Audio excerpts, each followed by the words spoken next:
damage, but the Nature's Attendant, tons of heal, and there's the Sproink, the Rainbow Impetus shot, launching out onto Matthew, nearly killing Ricky, but he gets off the tricks of the trade, while C-Smile in behind this tier 1. Diving Ace, the Chrono comes, Tofu and Ace both caught inside, and Whisper with a Chakra will finish it off yet another kill.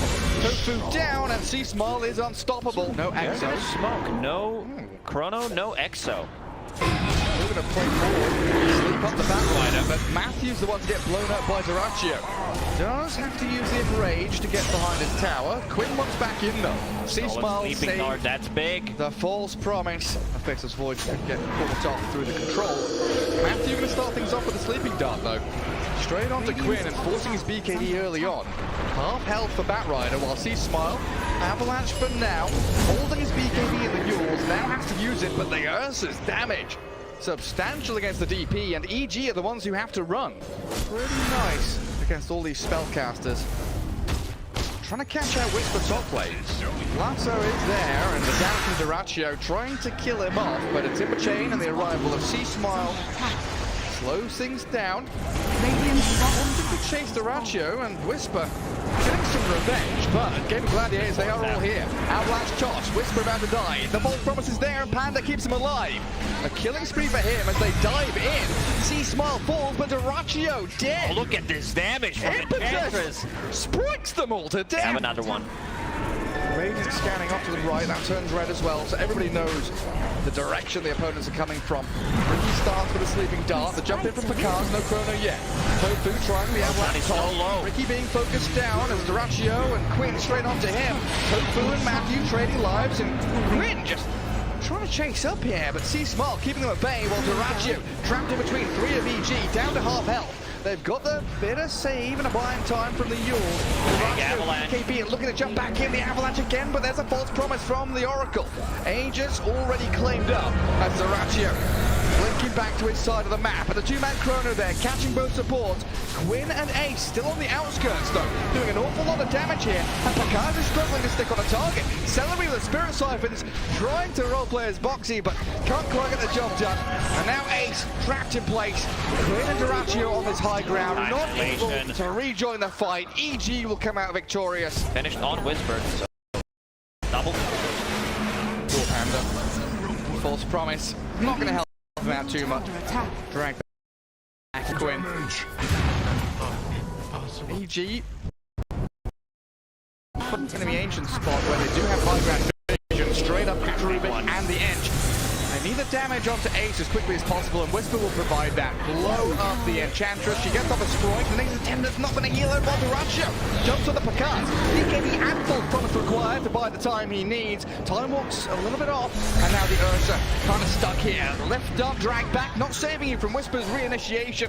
Very attentive EG, focusing the targets they need, and diving this tier 2 for the Rubik kill. The cherry on top. Shard upgrade. Didn't even use the oh my god, he has a Force Staff and Ogre Seal Totem as well. With the shard plus time walk. So much mobility. The gap. They caught him. Yeah, lassoed up, but the Yules make sure that the Ursa can't do the damage, and Picard saved by his team, allowed to Chrono this Ursa. Now Ench arriving and a stolen one.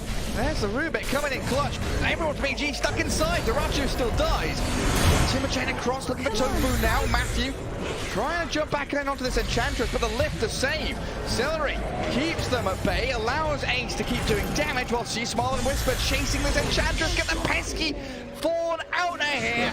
Catch a glimpse of the Oracle, find out where Panda's playing. Matthew back to the high ground as Quinn BKBs and moves up the ramp. Focusing for Karl, he's got time walk off to the right. The Chrono looks like a good one. They've killed Panda off though. Oracle is down, so no safety net. Duraccio getting blown up though. Has to buy back Chrono. Chrono. Two of them trapped inside from EG, but Duraccio is about to die here. Quinn has already fallen, had to buy back himself. Whisper moving in. Celery stealing the Timber Chain. C-Smile nearly dead. The Hurricane Pipe pushes him back, and Ace blows up the Death Prophet now. Hakaz getting tossed around near the Roach Pit, controlled up by the lift. Have they got the damage to finish him off? He time walks off to the left and Whisper is back in again. Chakra missing, the Force Staff out of Tofu, getting the distance he needs, and the stolen Chakram, Celery chucks it back at the Timber Saw. They saw Matthew taking this outpost. They've got the vision through the gem of Quinn, and plenty of damage to bring the Ricky down. The Yule Scepter on 20 HP, just delaying the inevitable, buying time. No way he survives here. Surely no way he survives here, right? He's got Blink Strike, but nothing to blink to. Well done, the endball in the mid lane. Whisper getting gone on by Tofu and Durancio. EG, they know that multiple members of Gaming Gladiators pretty distant away. I'm always sad that you can't break Tiny. It would be so funny if it just shrinks. Double Abyssal, Lotus Orb. That's it back. Tofu's in though with the Avalanche toss. EG's alone here. Gladiator is bringing 4 members to kill off Whisper. C-Smile gonna go for the BKB TP. Durancio trying to close the gap. Tofu and Ace here. Thinking about it. Goes straight for the Chrono. EXO as well. I really want to kill Ace here. Gaming Gladiators rallying around the Enchantress. She's got off the BKB and the Attendants. Enchantress with some more strikes can actually play her way out of this one. Tofu going to survive. Dragged away from Pakaz. And now they've moved back in onto the Faceless Void. He's going to try and time walk it off thanks to the False Promise. But now Panda, the target of choice for Tofu and Celery, has the Fate's Edict on him, so protected against the magic damage, while Pakaz and Smile chasing Quinn now. The Bat Rider gets turned on. This fight is dragging out forever as another Chrono from Pakaz. Straight onto the Tiny and Ursa. Ench left up, so the damage is lacking. And EG, they've done it now. Holding their high ground, coming out to play into the southern jungle and finding the Enchantress. Eyyou to Matthew finds a bonus target. Celery's Rubik trying to flicker away, but doesn't get any distance. So Whisper, the additional bonus from the Albert on range. They're level 25. Blink initiation. Ursa gets lifted and put away. Ace gets the Attendants out, points back, but Pakaz just keeps on chasing. Chrono's up the Enchantress now. Looking to blow up Ace. There is buyback available, and of course Ace in the hands of the Ursa still. DP caught inside that Chrono along with Whisper, unable to keep giving chase. Trying to blink and Timber Chain across. Might be able to get a catch with the side device. What is that? Is that flamethrower stolen by Rubik? Gets up to the high ground, away we head. Lots of expenditure here from EG. Chrono, EXO, still wanting to find more, but a Blink Lasso, Bat Rider. That's another one. Goes for the double lasso on the Faceless Void as Celery annihilated by Matthew and the Timbersaw in the back line. Comes with a double damage rune as well, and he walks straight into the middle of them. Lincoln's popped. He does get Scythe. Ursa on him. The backup there from the Oracle. False Promise and a big Chrono. Bat Rider caught up in it. Quinn being battered into the ground. Dead for 2 minutes. Ace might be found as well, but they're going to go for the backline. Rubik being destroyed by Pakaz's Faceless Void. Time walks back in, looks for Ace, reverses it, rewinds, backs away. As Tofu splits the fight, multiple directions. Pakaz and Whisper find Durancio under the smoke screen, can't do anything, caught up and killed. They're constantly disarmed both of the cores of Gaming Gladiators. They can't do anything. Damage. Durancio finally gets to open up onto a target and he slept. He's hexed. Control for days on end. There's no end in sight, just being blown up and controlled everywhere. Durancio gets tossed across to the Oracle, but Panda, even as a disarm his own, gets the base unit out and the damage is down. Whisper with a double kill. Well, Ace by Bat Rider. This can't be correct. Like that's one stick in a palm and then maybe like some Firefly damage, and EG's wanna close this one out. There are no buybacks available. This is game, Gary. Yeah, looks like it. They'll try and glyph. Maybe Ace can sproik his way to a base defense, but it looks like EG have got this one in the bag now. A very close fought game one. Very tight battles. And it looked like Gaming Gladiators using their windows to perfection, but EG with these Chronospheres, the late game protection of the False Promise out of Oracle, and the itemization, hexing, darting, halberding, so much annoyance that Ench can't do a damn thing. She spends half the game in the sky. Disarmed again. Disarmed damage more. And GG is cold. EG take game one. They disarmed the Enchantress. Back on eyyou. There's gonna be a lot of sustain in this. Radiant's middle they want this first blood. They want Ace. Go in on them with a rebound, catching profit. Damage from the TA and first blood grabbed by Pakaz. Come towards the top room spot and find a DD. Tofu faster with the fingers as Whisper has just solo killed Durancio. Oh no, I was watching this top rune. And Matthew, yeah, fighting with Panda and C-Smile. Now he lands a stun, catches Tusk unaware. What a disastrous spot. Like I'm not sure why you're even stuck Whisper? there. Radiant's on his own couldn't do too much. Attack. Maybe with Quinn arriving now. Out down with the tag team, plenty of damage. Disposed though, stops Quinn's movement forward. This is all while Pakaz continues to get free farm and even goes for the solo kill. Ace close to death and he gets finished off. C-Smile taking large camp stacks. Might get jumped on here with a snowball, but the swashbuckle misses. Walrus punch connects, and the roll of thunder inside the shards gets them the kill. Now eyyou. Dire team ban.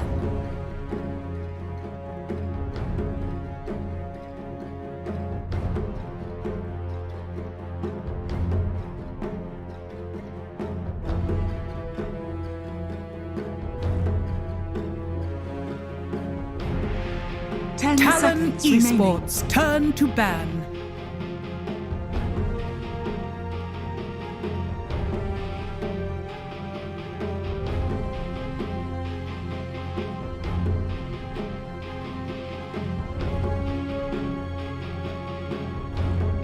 Ten seconds remaining. Dota, just play Dota, guys. 5 seconds remaining. Dire team ban.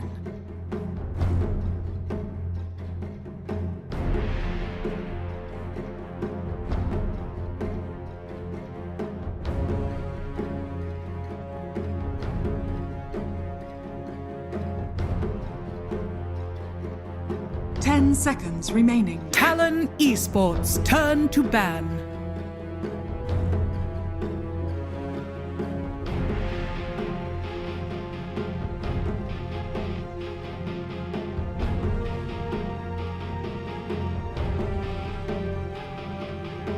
Dire team pick.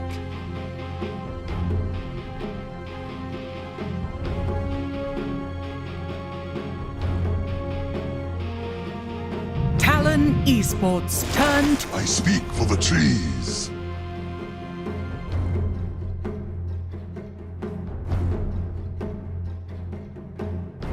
Talon Esports turn to... Dire team pick.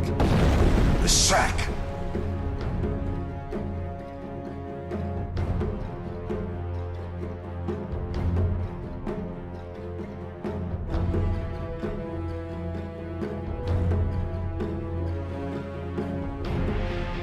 Ten seconds remaining. 5 seconds remaining.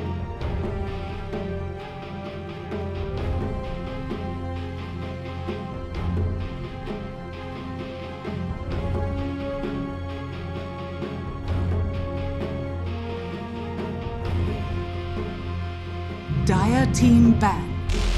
Terror blade.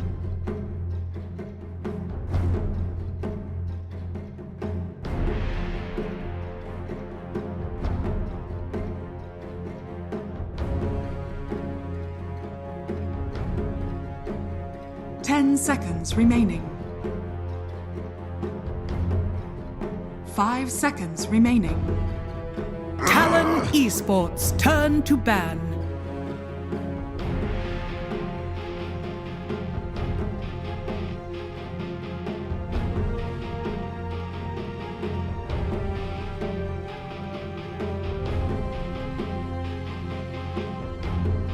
Ten seconds remaining. 5 seconds remaining.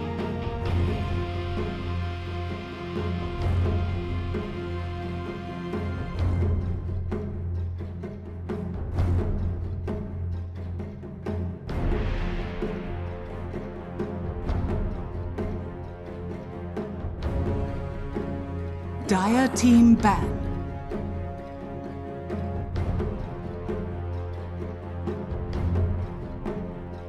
Talon Esports turn to ban.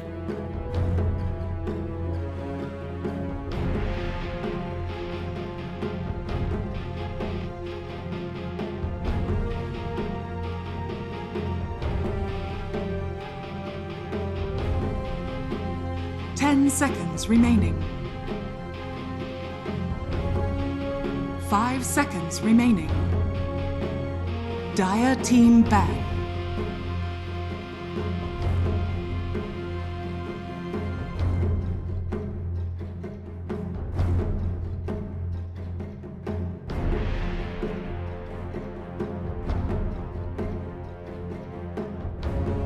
Talon Esports turn to ban.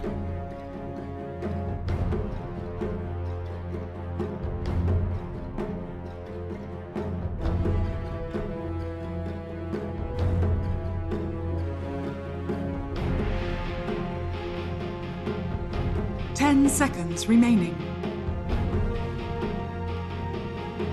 5 seconds remaining.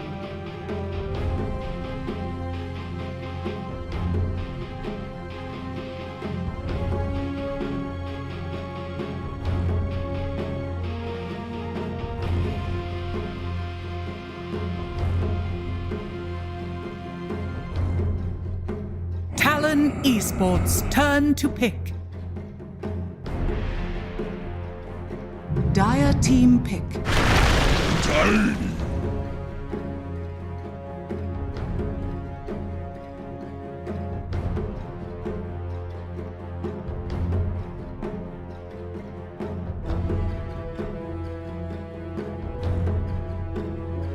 10 seconds remaining. 5 seconds remaining.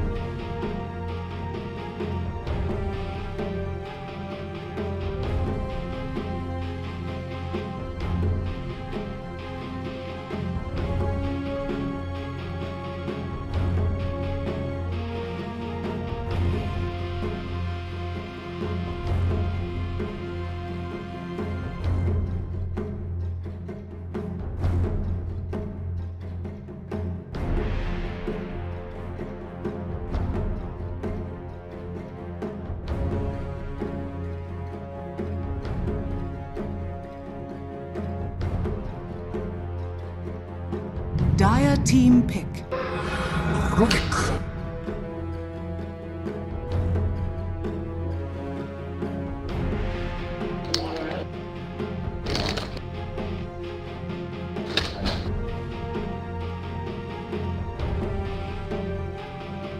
Ten seconds remaining.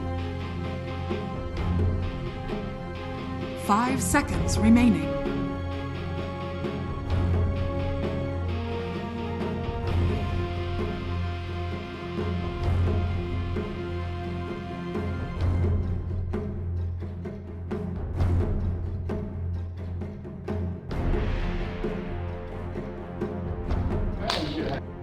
Talon Esports turn to Keeper of the Light.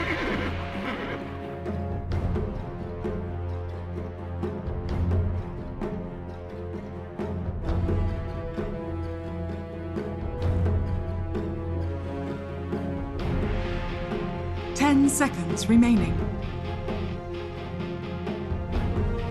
5 seconds remaining.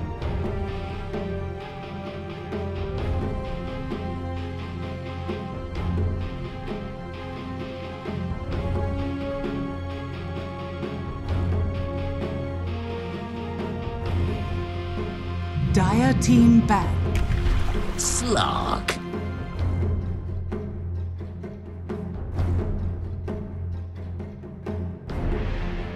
Talon Esports turn to ban.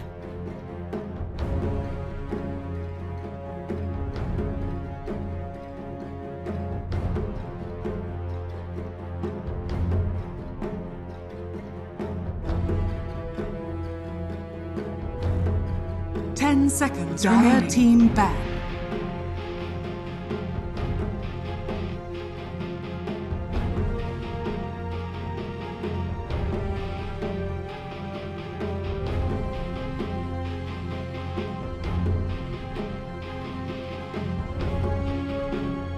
Seconds remaining.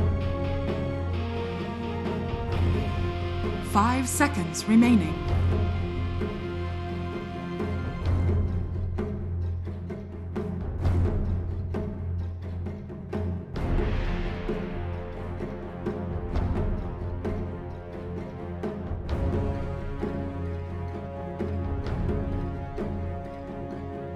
Talon Esports turn to ban.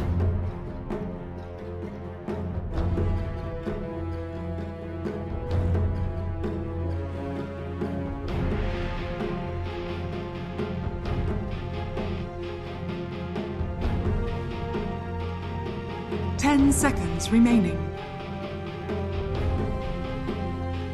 5 seconds remaining. Dire team pick.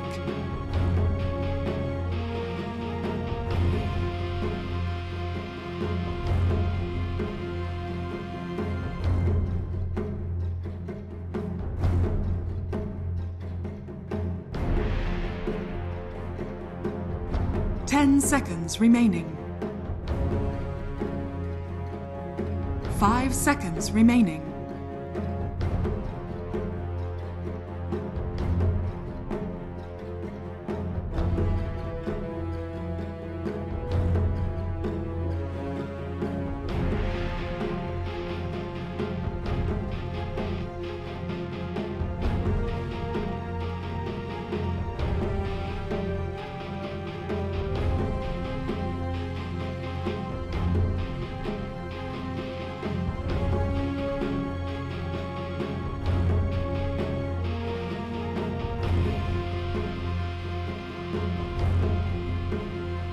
Talon Esports turn to Prepare.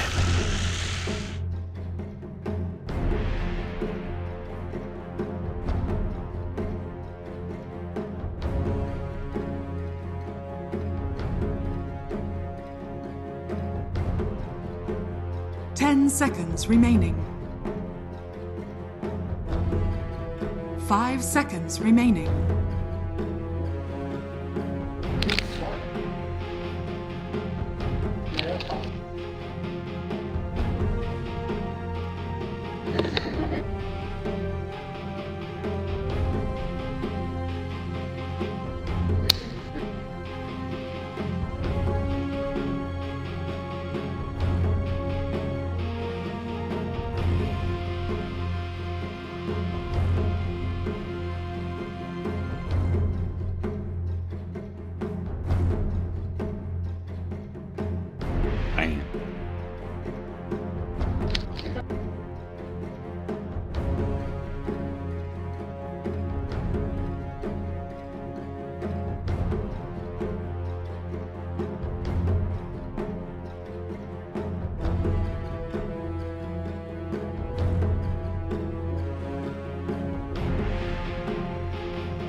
Choose your hero.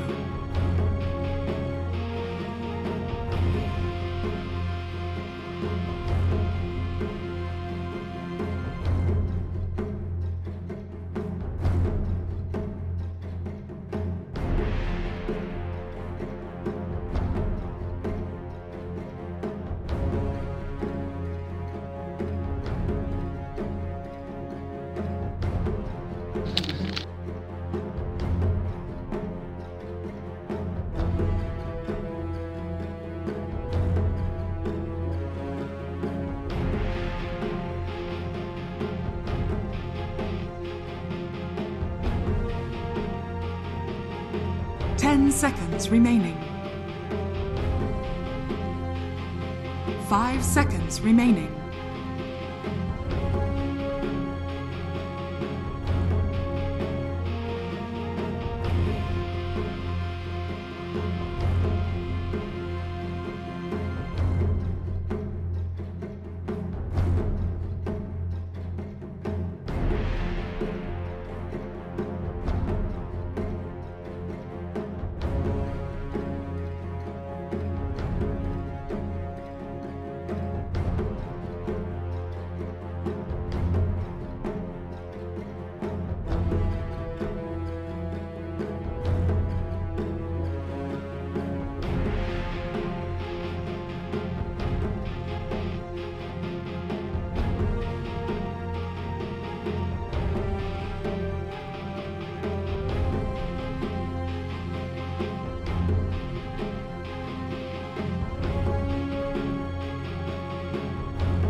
Explain that to us, Avery.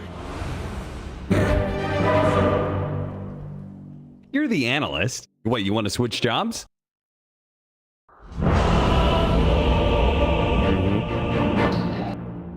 Mm-hmm. That's a good... Just keep on the map and go to 60 minutes. That sounds like a pretty good game plan to me. Prepare for battle. Masyado ka magaling. On your belly and crawl. Oh, kalma lang ha, kalma. Relax lang. Relax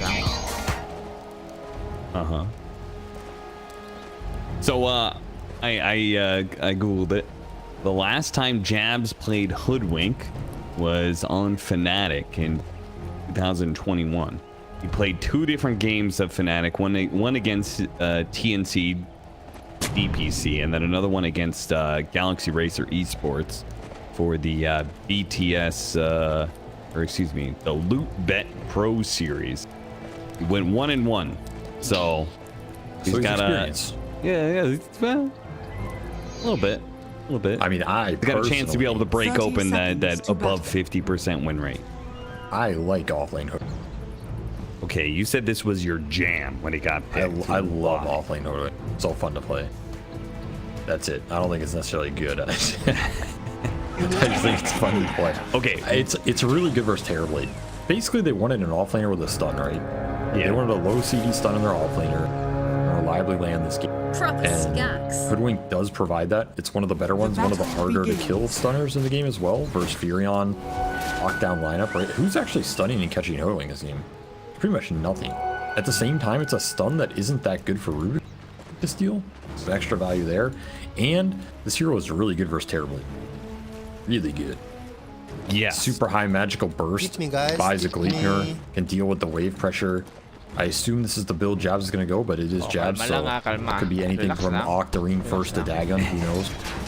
Yeah, I was going to ask you about the added build because I agree it's very good versus TV, tons of magic burst damage. So do you focus on that magic burst, or do you go the Maelstrom and, as you said, Gleipnir build, which is also good against TV and Illusion? I think you should always go Maelstrom on core. Okay. I think maybe the mid one is slightly different, but this hero just does not scale and doesn't farm fast without Maelstrom. And Maelstrom scales so well with the Acorn shot. You have like +2 bounces, you can get 2 shots at level 25. Your talents make Acorn really good. Maelstrom's the way to power it up. So I think it's a must-have item on this hero core-wise, but you know, you can just play him for like Kaya boomerang type action too, just super high single target. And this hero did get buffed up. When it came to that Acorn shot, the later levels got buffed up. It does 15 more damage at level 4, which is a significant amount when you consider the fact that it's bouncing so many times. Yep, core Hoodwink got better. Yep. I'm telling you, this is a sleeper hero. I like the pick. The panel is just hating on it because they're not core Hoodwink spammers. And you are? But now, it's my time to shine. Everything that was wrong with techies shall be right about this pick. I was about to say, hopefully it goes better for you than the techies series did for me. Yeah, Jabz, please don't let me down. I mean, the panel isn't wrong, though. Every single time they pick something weird for Jabz, I do feel like they lose the game. But this isn't weird. This is just unknown. Just good. It is just good. Yeah. It's a little weird, but well, you know what is really good is Karl's mid lane right now. He is dumpstering Mikoto. Just popped a mango to get him the hell out of the river. I mean, I wouldn't chase him away from the water room. Mikoto's up in CS and deny. But this lane does get rough. He is. What I was gonna say is I feel like 80% of this game comes down to this mid lane, almost. Like when you pick Viper, you cannot pick Viper. Denied. Death rain to a ray from above. Non-entity. It makes it sound like there's going to be some paranormal researchers showing up. There might be. You heard him last game, so. The ghost of the disco pony. What happened to him? He got vipered. This is what should happen. You don't pick mid Viper to be like, oh, what's up, my chap? Here's a high five. You pick him to annihilate this piece of garbage into the nether realm. And you play through that. Through nether toxin. And meteor hammer, of course. All right, well, we'll see whether or not Karl's able to do that. I feel like actually a lot, there have been a fair number of C games that have just been, I felt, completely determined by the mid lane. A lot of the matches that we didn't cast, actually, there was a couple ones where like Bob was really popping off on like Ember Spirit and stuff. So it wouldn't surprise me that this game becomes determined through the mid level, but we'll see. I also think it's really important. What is Mikoto doing? He's gonna go pull the wave, man. This is how much he's hating his lane. Yeah, the level 4 to 5, it gets pretty damn rough. Really can't enter the line. Oh no, we missed the range creep. Oh. Well, I mean, what can you do? You know, it's just unlucky. Blast top lane. Does a ton of damage. Jabz gets super low. AU might be able to finish him off. The Tango, one last blast. Ooh. What a monster. Damn near cut off that little squirrely tail of his, but Jabz survived. I mean, Core Hoodwink can't kill Core Hoodwink. Oh, yeah, you can't, huh? I'm going to make a bold prediction. Jabz is going to end this game with 0 deaths. Calling it now. That is a very bold prediction. That's how confident I am. I immediately regret that. There are other adjectives I could use there, I'm sure. Yeah, foolish, perhaps. But if it pays off, how good will I look? We'll see. Hey, Offlane Nature's Prophet, we still going Aghanim Scepter? Because that is something that can lock down the Hoodwink. Yeah, it doesn't look too bad this game. Yeah. Leipner Ags build versus Flesh Isle. Saw previously as well. Decent answer to this hero in the mid game. Allows you to kite him out. They also have Terrorblade and Viper to lay in the physical damage. It almost reminds me of like a Drow lineup where you have 3 ranged physical cores. ED Viper and Furion. Oh, yeah. Kind of nice answer. Nice bushwhack with a toss-up, and that is going to be your first blood. Jabz is the one to nab it. Easy for Core Hoodwink. Easy. I mean, this get zoned out of the creep wave that's dying under tower. That part's not. I mean, this first blood gold. The real question is what happens mid. This is the Kata wave. This is Viper. Level advantage. Gonna hit 6 here. Mikoto level 5. No regen. I would expect Blacklist to want to play around this time and use it. An early rotation by AU, which this mid lane to fill up Karl's mana. Pretty interesting idea. Go for the 6-minute power runes. Definitely bring both supports for 6 minutes. Because your side lanes are pretty independent. You have Terrorblade Furion. They want the solo XP, they're just going to shove it in. He's get it. rude. I mean, Mikoto's not even here, though. He's going top. Radiant's courier has been killed. Yeah, they really needed to pay off, but I don't think it's going to. Body blocking to Jabz is trying so hard. He actually bound to block him in. No way. It worked like that. Jabz. The ultimate CEO. The spark ignites a storm. Next time all you fake CEOs think you're the... A foregone conclusion. No, there is only one CEO, CA Dota. And it is Jabz, who is never going to die this game. Okay. Yeah, you're starting to have some doubts, huh? I am not, no. Actually. Because Yeah, I've played a handful of Core Hoodwink too, and it always starts off pretty well. That is true. The early game is really good, but there are some values. Not for you. That said, they didn't get to use this catapult mid. Even though Mikoto TV top, it just died. Yeah, what happened there? They didn't touch the tower. Yeah, a little weird, but you are going Meteor Hammer on this Viper, so he's gonna take it eventually. Oh, why? What do you mean, why?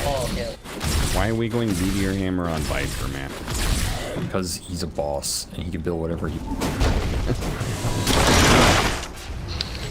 Oh, sprouted in. 23 is going to be able to get around that attempt. Nice toss back in the mid lane. They're going to be able to toss back Karl, and he is going to be overwhelmed because there was a 4-hero rotation mid.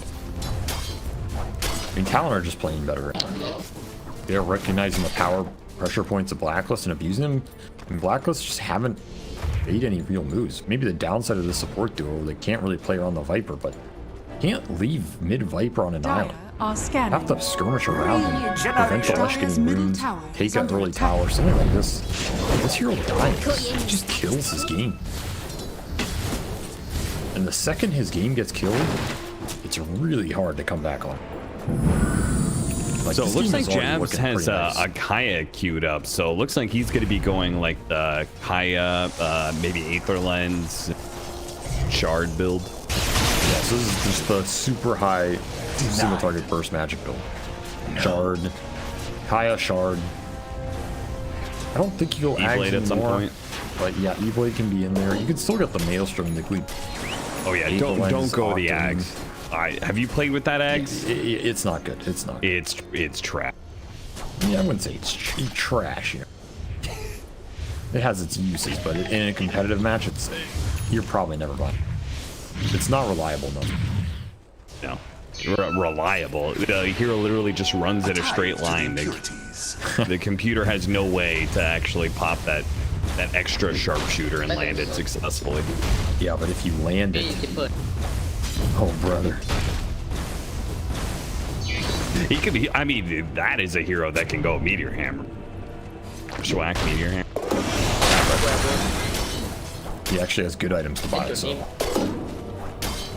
Apparently Viper still he doesn't, because he's a goddamn Viper. This hero has nothing to buy. He has bots and Vitus. Those are his best items. 4-staff Hurricane Pike is pretty good this game against the Slark Flesh. Yeah, but how do you get there? Bots or Midas? You gotta pick one or the other. Alright. I'm serious. I think the hero needs one of the two.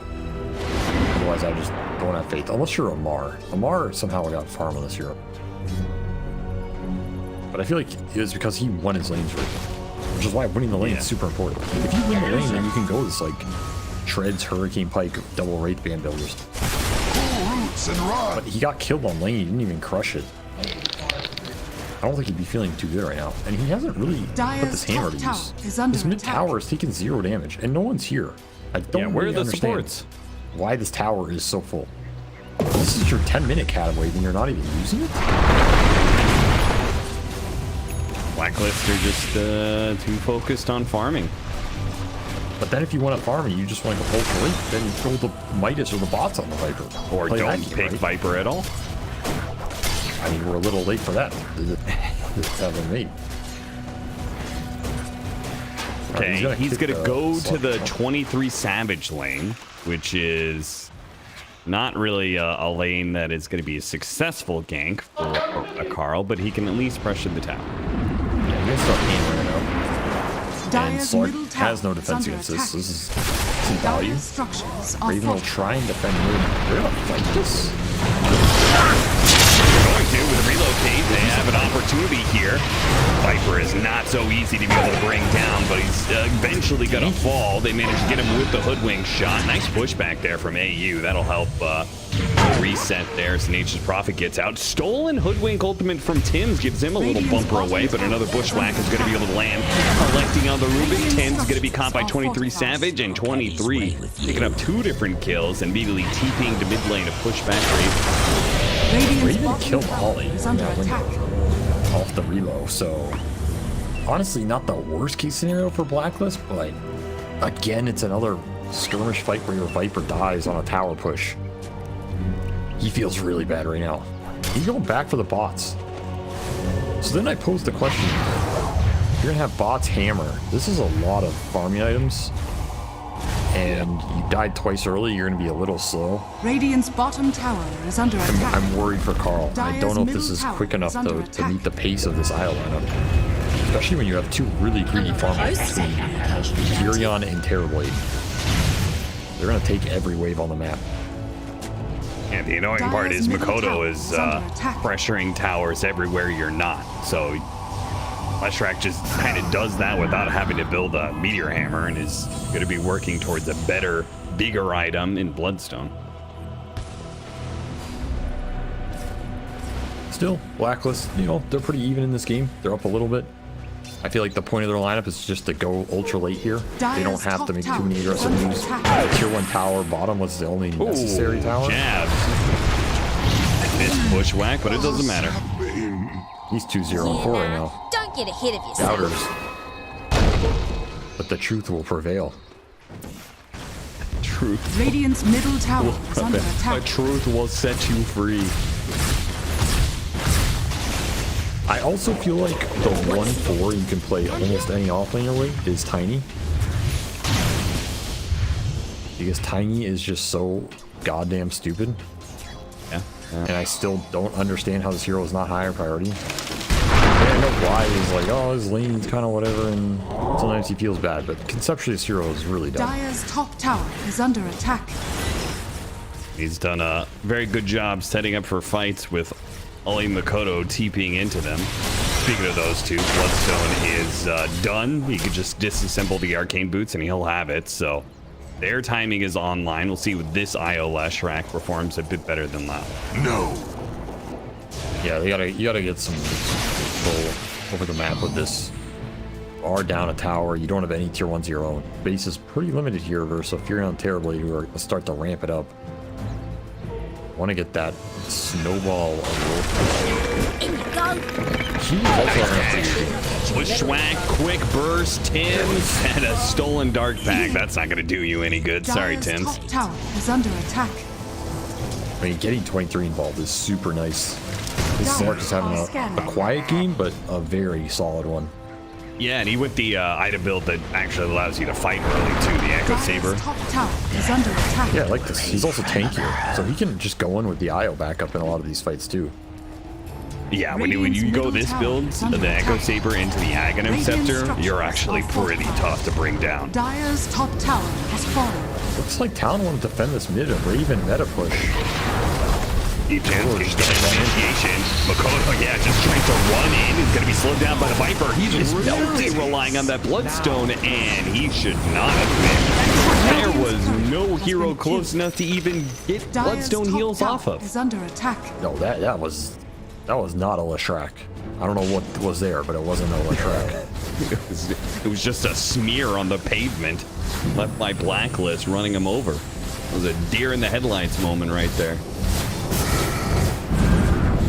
I mean, you have to be careful about running in. You're going to lose a lot of magic resist on this Lesh. Between the Viper, some solo back later, and then there's a huge amount of burst that just comes out. These early fights are not your friend in that type of scenario. That's where the Viper pick shines. The Lesh runs into him. His spells are really strong.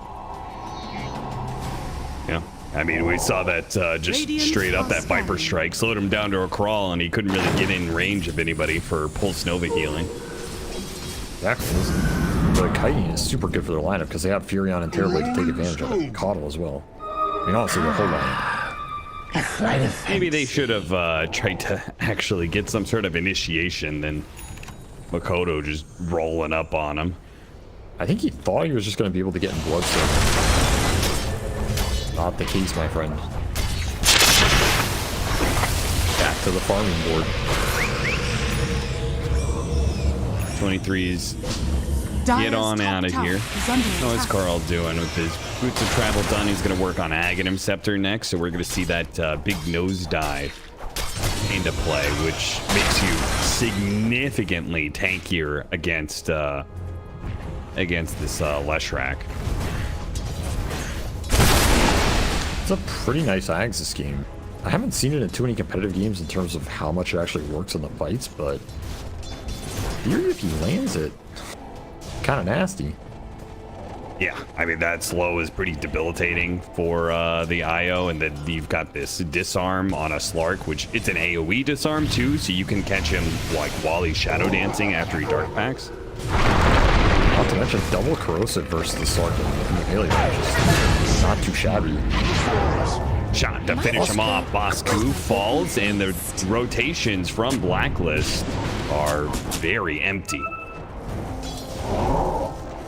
Jabz is finding the openings. They already have Blink on Q, by the way, level 9. He's had a very solid game on this Tiny. Can start to play with the Lesh of the map, or even set up some...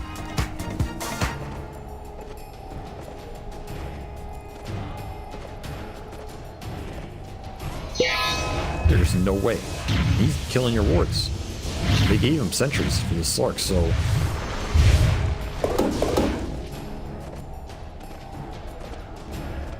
Dire's middle tower is under attack. I'll take that. Definitely in Talon's hands. Fighting how they want to... Probably just waiting for the next set of items to maybe force the Roshan or just fight around the tier 1 mid. I expect it's just Leshrac, BKB, and Ags on Slark. They're going to be pretty happy to fight. Might even have Mech on Ollie by then.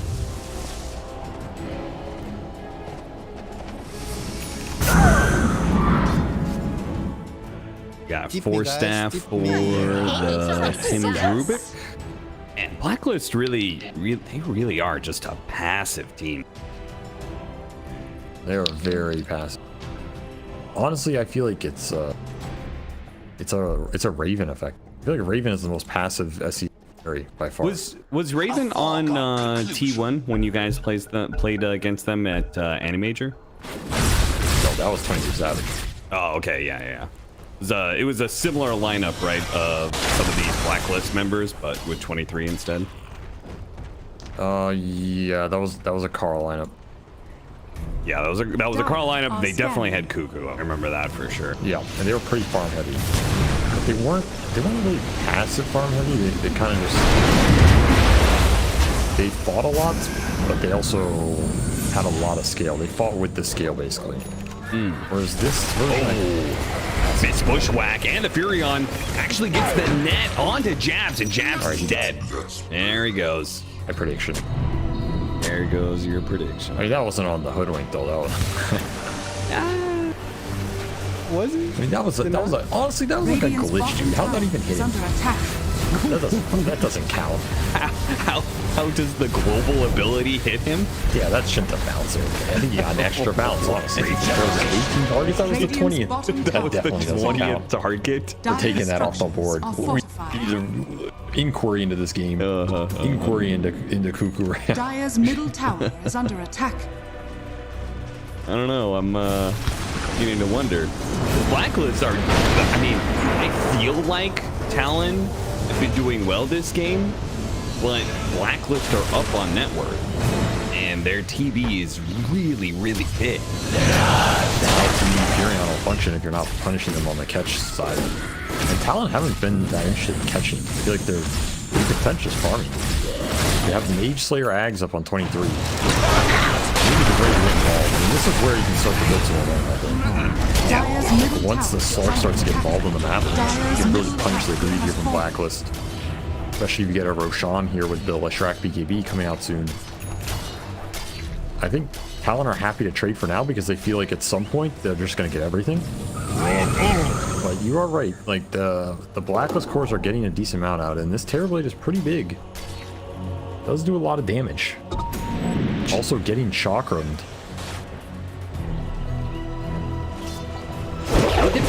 Look at the win rate. Dota Plus has this game being incredibly Talon favored. So I guess we're not wrong in how we feel about the game for Talon. It seems to be going very well. Even though the net worth favors Blacklist, even when it's favoring them, it is not even close to being Blacklist favored. 75-25, 60-40. Like it is just non-stop. It's that. I mean, it starts off with just like immediately going to the favor of Talon. Is this like a? Do you feel like Blacklist are outdrafted? I mean, I would prefer Talon's drafted. I think you have the play options to take it on the map, and once you do, it becomes very hard to play. But this game does go ultra late. Dire's top tower. Blacklist lineup's pretty spooky. Yeah.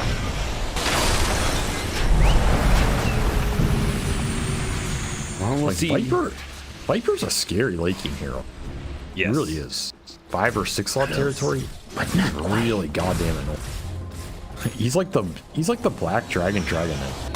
He just becomes too tanky to go on, and at the same time he does just enough damage that you can't really ignore him. I'm noticing a trend with you, yeah.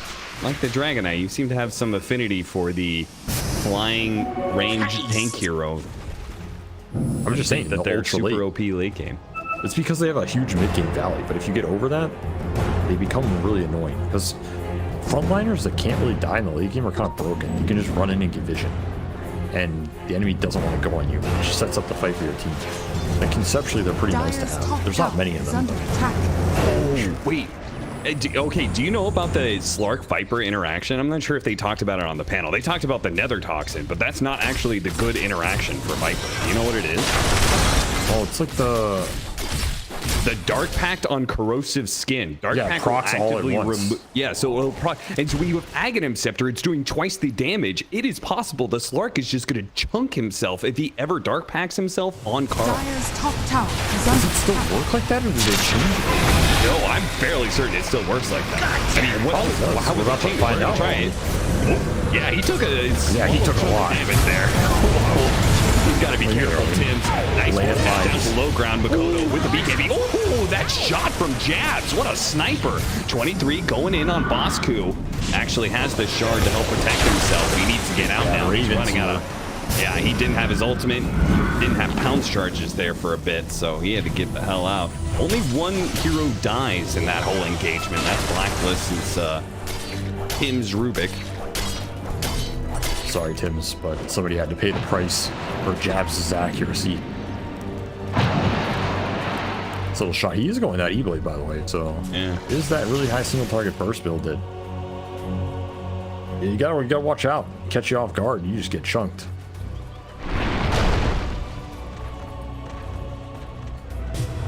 Oh man, that shot right between the two cores. Beautiful stuff. Oh, I forgot that you died in that. Yeah, so 1 for 1 with the buyback.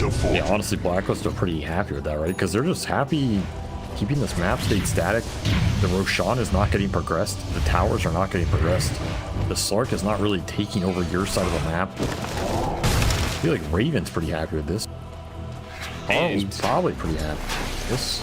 You're closing in on Scotty, which is a massive item against that Leshrac, right? Because not just only because you're reducing the heals, but in general, just slowing down ranged heroes. A ranged hero that wants to get close to the TB, that item is going to be really impactful. It's very big here. I feel like every damage or healing item that the Furion Terrorblade get is really big in this game. Dealing with Leshrac when he runs into them. This Viper, he's going to be annoying, man. They don't really have great ways of dealing with him. You can break him, but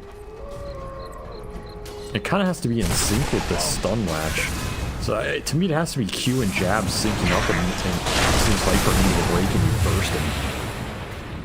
Which can happen. It's not that unreliable. I don't think you just want to like run Mikoto into Karl in this type of game. I don't think it's that favorable of a fight. Yeah, you don't really want to run him into Raven either. Which they are going to run into Raven. They break the smoke on Q and he sees him with the illusion. So that is a big win for Blacklist there. A failed smoke for Talon. You present an opportunity. This is their Scotty Terrorblade timing. Yeah, yeah. Quick pounce away. 23. Notice that his ultimate failed there for a small second, so he knows there's some sort of vision on their side of the river. Because honestly, the Blacklist catch is absolute dog. So this is one of those games where you're like, oh, let's fight, guys, let's fight. But what does fight actually mean? How do you get the fight? Smoking into Talon is not going to get you the fight. You're never going to catch him. So the way you get the fight is you force an objective to put pressure on it. Now Talon is responding. This is the type of setup Blacklist won right here. As long as they position properly, it might end up being pretty easy. And look at the damage. Just half of his health gone from one Dark Pact on Karl. He's aware of it now. Yeah, he definitely knows. And that is, again, that's with the Mage Slayer match. Nice bushwhack. Right through the E-Blade. A lot of burst damage onto Raven, but there is a bit of heals going out. Not quite enough to be able to finish him off. The shot, stolen shot from Tims. Finishes off the Slark. A massive win, and Raven will finish up the Roshan, and they get Jabz on the back line, too. He has to just run away here as Blacklist. They're looking pretty damn favored now. Dota Plus still doesn't believe it. I think Dota Plus doesn't understand the Viper interactions. I don't think so either. I don't think any of us remember that. They did. I mean, I did. Sneaky good. Radiant's middle tower has fallen. What a stolen sharp shot as well. God, Radiant's middle tower is under attack. But honestly, the MVP of that fight was this Fear Animal rooted all of it. Just absolutely brutal. Radiant's top tower. Max Furion still pretty good despite little nerf. Yeah, not a very big nerf. Seriously, I know the panel talked about it at the start of the day. This hero did not get touched nearly as much as many of the other meta cores. Arguably one of the strongest heroes. Yeah, deep patch. Radiant's top tower is under attack. He's still pretty goddamn strong. He's gonna Banging find against Q Q. here. Nice play by BossKu. Had the ward to be able to see the Tiny running down lane. And he's trying to steal the last hit with that stolen sharpshooter. He's still rocking. Honestly, the more I watch this Viper Ags, I feel like it's pretty damn good. Because I don't think it's about the disarm. I mean, if you land a disarm, cool. 1200 AoE automatically applied corrosive skin. Corrosive skin is what makes Viper Viper. It's a pretty broken spell. Oh no. Yeah, the nosedive is definitely a pretty garbage ability most of the time when it comes to like disarm. But as you said, like just applying corrosive skin, particularly this matchup against Slark, is pretty silly. Oh yeah, look at the side there. Mikoto and Ollie got hit by the Furion ult, and then Mikoto again. Mikoto challenging these heroes. I feel like Mikoto has the entirely wrong read of how to play Leshrac in this game. Yes, I don't think he can just win. Like, they have to find some backline or something. Maybe even by blink. They just blink on the Rubik, blink on the Karl, try and slay somebody. I don't think just itemizing and running here with Bloodstone BKB is going to do it. He's going Ags now to try and get some nihilism going, which makes sense to me, but I don't know if Karl cares, honestly. I don't know what Karl cares about. Radiant's top tower is under attack. This is where Viper.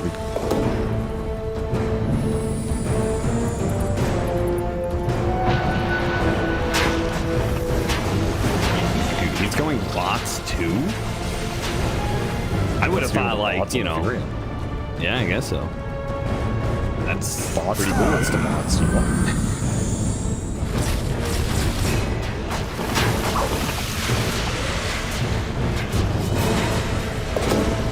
I mean, he can go Bloodstone too. Have you seen that?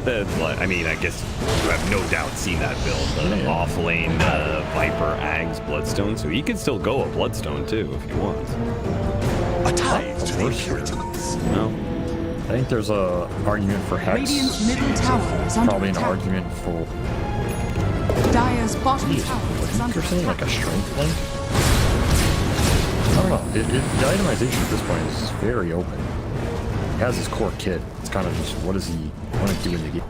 Bots too is not terrible either if you feel like your scale is secure. Radiant's top tower is under Close out the attack. map easily. And of course, they have double 4-stack, double glimmer between the two supports here. So there's a lot of safe utility. Exactly what Kite starts off. Kite the Radiant's slug. top tower has The fallen. latch is not guaranteed. I think Q has to hit really good tossbacks here. And he can toss him over to Jabz too. There it is. It's the toss back. A beautiful setup. Onto the Viper. He's broken as well. Q is not able to get out though. And Karl is, thanks to the force staff, 23. He's going to have to use his ultimate here with his BKB and jump away. So now they are out of a lot of tools. Slark can't really go back into that fight very easily. And they don't have Ollie. Good toss Karl. I mean, Karl just killed them both. Radiant's top tower is Viper's fallen. looking absolutely busted. Radiant structures Really is. are fortified. Look at him. Offering the high five. Blacklist. Taking down Talon. This is a monster win for these guys because they were supposed to be going to the Lima Major right alongside Talon until they choked in the very last couple series there of last season. So being able to bounce back this season and being able to take the #1 team in Southeast Asia, which Blacklist was supposed to be a lineup that was supposed to rival for that #1 slot. Definitely choked it. They're not choking this one. No, The only thing they're choking is the map. There's 23 they're guys choking. nowhere. They're choking 23 Savage out right now. Trying to force that get in front of him, and they got it.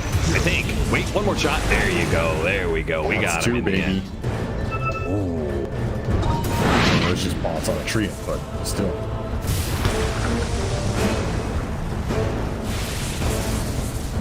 I kind of like this Viper pick the more I watch it. Radiant are scanning. I mean, this hero is very good for switching the back. So you have a way to kind of enable it. That said, I do feel like Talon, I mean, this Hoodwink did not pan out. I don't think it's had much impact. And their game was pretty slow for this ILS. But I feel like part of that was they couldn't really run in areas they were afraid to. And every time they're going somewhere, Furion and Terrorblade are just shoving all the... All right, well, Well, finally Dota Plus catches up with the reality of the game. Now 80-20 to the favor of Blacklist.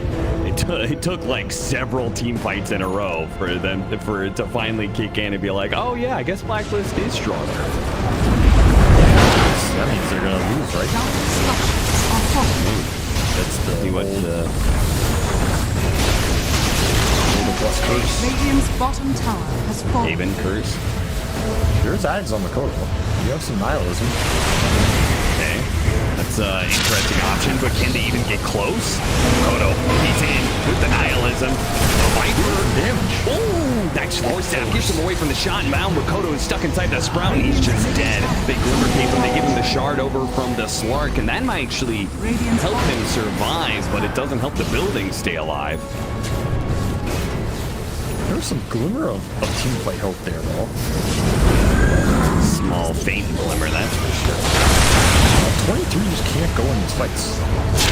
All right, Mikoto back in again, tempted with the nihilism. They're going to go for the relocate. Oh, what the push! But the retether back in. He's good. Slark is in. They're going for Tim's right now. Tim stole the nihilism and is actually unable to be hit right now. 23. Now with the nihilism gone, still trying to work on Tim's. Has to pounce away with the BKB and TP out, and he will barely make it. But again, they are surviving, but their buildings are not. Oh, bushwhack, and then another force staff trying to track down this Karl flank. They can't quite finish him off. The Gleipnir is going to be able to hold back both Mikoto and Ollie. Support utility wins you games, and it's winning Blacklist's game right now. Double force, double glimmer. They just can't latch on anything. Way too hard. You need a nullifier or something. I don't know. And yeah, 23 is going to build on them. So they agree with me. Ability is way too good here. Here's the only thing that's going to kill this Viper in their stuns. 900 off it here for 22 Savage. Gonna have to farm that up and get a big kill on this Viper to open up the fight. Because again, you can't really fight through this hero. He's doing too much damage to the Slark. He is going that Bloodstone. He's really tanky. Like that.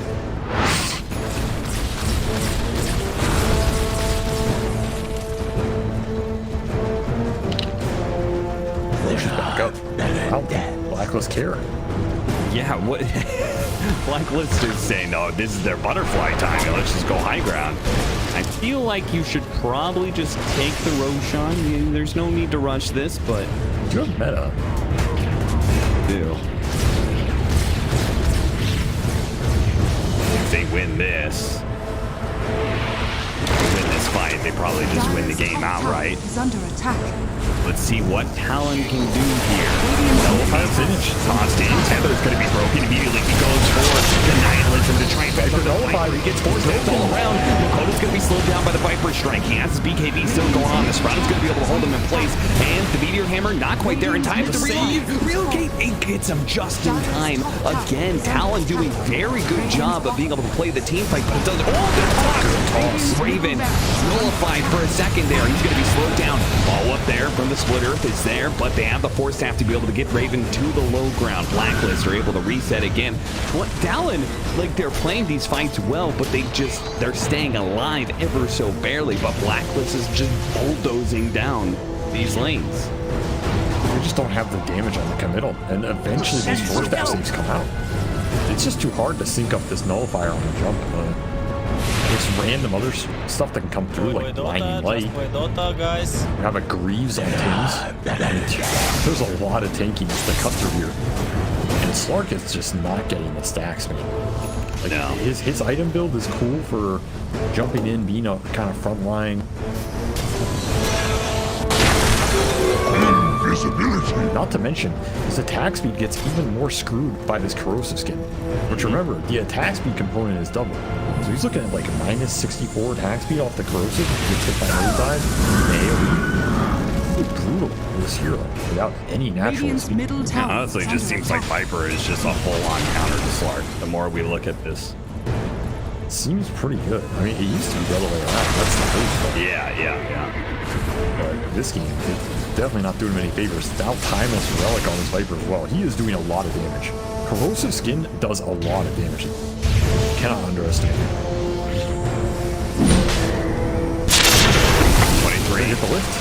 He immediately looks at Tim's. Ollie's going to be saved once again by the Depth Shroud used by the Slark. So 23 is getting some pretty good utility value out of that. But again, Blacklist not to be denied their advantage here. Going to keep pushing it just like they did in the bottom lane. They took that lane of Barracks. Now they're going to do it in the Roshan pit. Bushwhack holding Karl, but he's so tanky. He's got the Bloodstone ready to go too. Mikoto on 23. They're going to need a dream jump in here to be able to stop this. The Nihilism. Roshan is contestable here. Mikoto's going to go straight up to get the Aegis, but he's got to watch just before he died. What the? How did he get that half second? There's no way 23 is able to jump out the second life Mikoto. Okay, it doesn't even matter if he gets the Aegis. He gets demolished by Raven. Oh my god. Yeah, okay, that was kind of hype, but in the end, Talon made a damn difference here. We gotta get like a slow motion replay on that one. I was so certain he died before Roshan did. Might have been like the same frame or something. Dota didn't know what to do, so just gave it to him. Tie goes to the runner, I guess. But honestly, I don't think it makes any difference. And yeah, that's just they just got outscaled here, which I think was inevitable. But I thought they would have been able to take over more.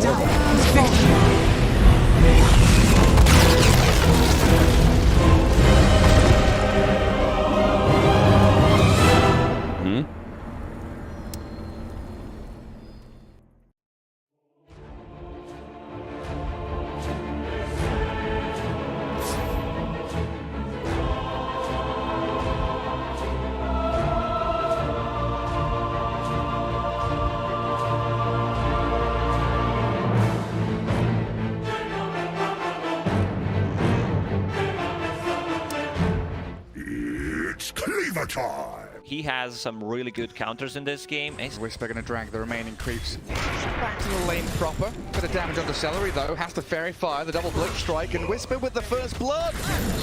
Ooh, it starts off well. Or are they Celery? Another blink strikes available. Oh, you're right. Back in on top of the Rubik. Tricks of the trade and the final touch. There it is. Whisper with another kill, chaining away from Duraccio. And Whisper's the one with all the stacks on him, so Matthew will take a fair number of hits to kill him. Yeah, he has like Ursa can. 7 Furious Swipe charges. God Quinn down in the bottom rune spot. 3 seconds to go, and C-Smile deciding he wants to fight around this, forcing Tofu away. The Fortune's End is there, and in we go. They took the rune away from Quinn, but in terms of first EXO, there's not going to be any damage dealt to a tower. Whisper stuck behind this tier 1 top. Might be in a bit of trouble now. Yeah, getting ripped to shreds by the necessary to get Lasso going. If he's going to be farming the jungle, we'll put the next point in Firefly. Attempting on Panda. Good damage from the Ench, and Tofu's Tiny secures the kill. Pakar still level 5, trying to get the bashes onto Ace. C-Smile rotates. They'll look for this Enchantress kill in the tree. Yeah, Matthew lassoed up. Back right at the Chrono, in the Firefly still, focusing the Tiny. And Quinn, full HP with Duracio's help, will get on top of Pakar's with some Fury Swipes in the overpower, but C-Smile tracking back to bully this Ursa. He doesn't have much left in the tank. Fortune's End flies out to try and... That weather is countered to his supposed to be Chrono. Yeah, straight on the edge. Pakar's needs a backup from DP and Timbersaw, but it's still a difficult target to bring down. The Avalanche looks good, but Ace still going to fall. Now Pakar's moves on the Tiny. Tofu in trouble. And Gaming Gladiator is going to cut their losses. Try and get Quinn out of danger. Cancel TPs down to bottom. And move away from here, but Whisper wants to keep on diving. You'll Scepter up, C-Smile catches. Whisper held down by the Death Trumpet, and they'll dive behind this tier 2 tower. Yeah, smoke breaks, Panda knows. Spot the Tiny in the trees. Plant him up. Catch him out. EG bring Mage Slayer is next from Ace. Getting dived under his tier 1. Matthew spotted him. Timbersaw on top of the Ench, but the Nature's Attendant, tons of heal, and there's the Sproink, the Rainbow Impetus shot, launching out onto Matthew, nearly killing Ricky, but he gets off the tricks of the trade, while C-Smile in behind this tier 1. Diving Ace, the Chrono comes, Tofu and Ace both caught inside, and Whisper with a Chakra will finish it off yet another kill. Tofu down, and C-Smile is unstoppable. No EXO. Smoke, no Chrono, no EXO. We're going to play forward, sleep up the Batrider, but Matthew's the one to get blown up by Duraccio. Does have to use the Enrage to get behind his tower. Quinn wants back in though. C-Smile saved. That's big. The false promise. Affects Void to get caught off through the control. Matthew going to start things off with a Sleeping Dart though. Straight onto Quinn and forcing his BKB early on. Half health for Batrider while C-Smile. Avalanche for now. Holding his BKB in the Yules. Now has to use it, but the Ursa's damage substantial against the DP, and EG are the ones who have to run. Pretty nice against all these spellcasters. Trying to catch out Whisper top lane. Lasso is there, and the down from Duraccio trying to kill him off, but a Timber Chain and the arrival of C-Smile slows things down. Wanted to chase Duraccio, and Whisper getting some revenge, but Game of Gladiators, they are all here. Avalanche toss, Whisper about to die. The Bolt Promise is there, and Panda keeps him alive. A killing spree for him as they dive in. C-Smile falls, but Duraccio dead. Oh, look at this damage from Impetus sprites them all to death. Have another one. Radiant scanning off to the right, that turns red as well, so everybody knows the direction the opponents are coming from. Ricky starts with a sleeping dart, the jump in from Picard, no chrono yet. Tofu trying the Avalanche top. Ricky being focused down as Duraccio and Quinn straight onto him. Tofu and Matthew trading lives, and Quinn just trying to chase up here, but C-Smile keeping them at bay while Duraccio trapped in between 3 of EG, down to half health. They've got the bit of save and a buying time from the Yule. Avalanche. KP looking to jump back in, the Avalanche again, but there's a false promise from the Oracle. Aegis already claimed up as Duraccio linking back to his side of the map. And the two-man chrono there, catching both supports. Quinn and Ace still on the outskirts though, doing an awful lot of damage here. And Picard is struggling to stick on a target. Celery with the Spirit Siphons, trying to roleplay as Boxy, but can't quite get the job done. And now Ace trapped in place. Quinn and Duraccio on this high ground, not able to rejoin the fight. EG will come out victorious. Finished on Whisper, so double Chakram. Cool Panda. False promise. Not going to help him out too much here. Drag back into the flames of Quinn. EG looking to press into this enemy ancient spot where they do have high ground vision. Straight up chrono, catch Rubik and the edge. They need the damage onto Ace as quickly as possible, and Whisper will provide that. Blow up the Enchantress. She gets off a Sprite. The next attempt's not going to heal her. Duraccio jumps on the Picards. DKB and full promise required to buy the time he needs. Time walks a little bit off, and now the Ursa kind of stuck here. Lift up, drag back, not saving you from Whisper's reinitiation. Very attentive EG, focusing the targets they need, and diving this tier 2 for the Rubik kill. The cherry on top. Shard upgrade. Didn't even use the oh my god, he has the Force Staff and Ogre Seal Totem as well, with the shard plus time walk. So much mobility. The gap. They caught him. Yeah, lassoed up, but the Yules make sure that the Ursa can't do the damage, and Picard saved by his team, allowed to chrono this Ursa. Now Ench arriving, and a stolen one. There's the Rubik coming in clutch. Everyone from EG stuck inside. Duraccio still dies. Timber Chain across, looking for Tofu now. Matthew trying to jump back in onto this Enchantress, but the lift to save. Celery keeps them at bay, allows Ace to keep doing damage while C-Smile and Whisper chasing this Enchantress. Get the pesky Fawn out of here. Catch a glimpse of the Oracle, find out where Panda's playing. Matthew back to the high ground as Quinn BKBs and moves up the ramp. Focusing Picard, he's got time walk off to the right. The chrono looks like a good one. They've killed Panda off though. Oracle is down, so no safety net. Duraccio getting blown up though. Has to buy back a stolen chrono. Two of them trapped inside from EG, but Duraccio is about to die here. Quinn has already fallen, had to buy back himself. Whisper moving in. Celery stealing the Timber Chain. C-Smile nearly dead. The Hurricane Pipe pushes him back, and Ace blows up the Death Prophet now. Hakkaz getting tossed around near the Roach Pit, controlled up by the lift. Have they got the damage to finish him off? He time walks off to the left and Whisper is back in again. Chakram missing, the Force Staff out of Tofu, getting the distance he needs, and the stolen Chakram, Celery chucks it back at the Timber Saw. They saw Matthews taking this outpost. They've got the vision through the gem of Quinn, and plenty of damage to bring the Ricky down. The Yule Scepter on 20 HP, just delaying the inevitable, buying time. No way he survives here. Surely no way he survives here, right? He's got Blink Strike, but nothing to blink to. Well done, the endball in the mid lane. Whisper getting gone on by Tofu and Duraccio. EG, they know that multiple members of Game Gladiators pretty distant away. I'm always sad that you can't break Tiny. It would be so funny if it just shrinks. Double Abyssal, Lotus Orb. That's it back. Tofu's in though with the Avalanche toss. EG's alone here. Is bringing 4 members to kill off Whisper. C-Smile gonna go for the BKB TP. Duraccio trying to close the gap to Tofu and Ace here. Thinking about it. Goes straight for the chrono. Exo as well. They really want to kill Ace here. Gaming Gladiators rallying around the Enchantress. She's got off the BKB and the attendants. Enchantress with some more strikes can actually play a way out of this one. Tofu going to survive. Dragged away from Pakaz. And now they've moved back in onto the Faceless Void. He's going to try and time walk it off thanks to the False Promise, but now Panda, the target of choice for Tofu and Celery, has the Fate's Edict on him, so protected against the magic damage, while Pakaz and Smile chasing Quinn now. The Bat Rider gets turned on. This fight is dragging out forever as another chrono from Pakaz. Straight onto the Tiny and Ursa. Edge left up, so the damage is lacking, and EG, they've done it now. Holding their high ground, coming out to play into the southern jungle and finding the Enchantress. eyyou's Matthew finds a bonus target. Celery's Rubik trying to flicker away, but doesn't get any distance. So Whisper, the additional bonus from the Halberd on ranged heroes. Enchantress getting very close to her level 25. Blink initiation. Ursa gets lifted and forced out away. Ace gets the attendants out, points back, but Pakaz just keeps on chasing. Chrono's up the Enchantress now. Looking to blow up Ace. There is buyback available, and of course, Ace in the hands of the Ursa still. DP caught inside that Chrono along with Whisper, unable to keep giving chase. Trying to blink and timber chain across. Might be able to get a catch with the side device. What is that? Is that flamethrower stolen by Rubik? Gets up to the high ground, away we head. Lots of expenditure here from EG. Chrono, Exo, still wanting to find more, but look, Lasso, Bat Rider. That's another one. Goes for the double Lasso on the Faceless Void.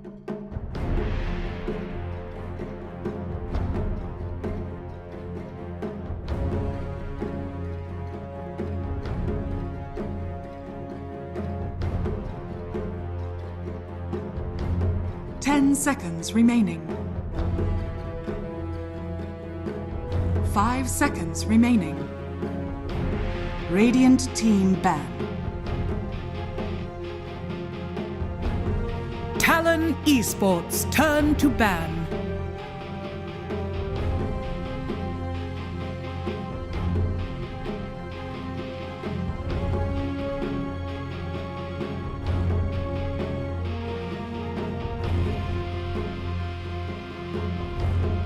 Seconds remaining.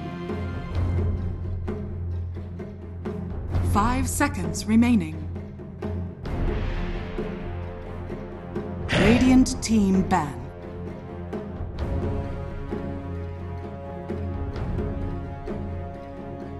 Talon Esports turn to pick.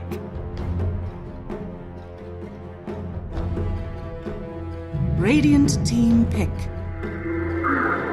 Talon Esports turn to pick. Silencer.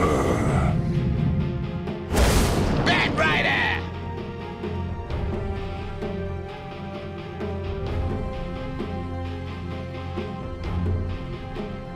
Talon Esports turn to Sack. Radiant team ban. Talon Esports turn to ban.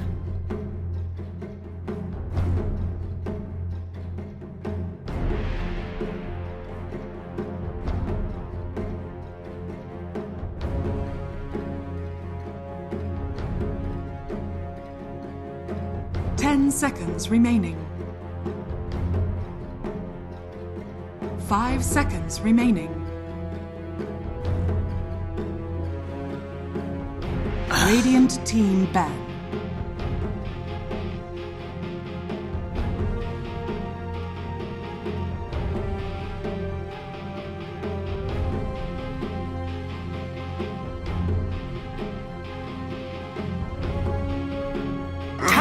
Esports turn to ban.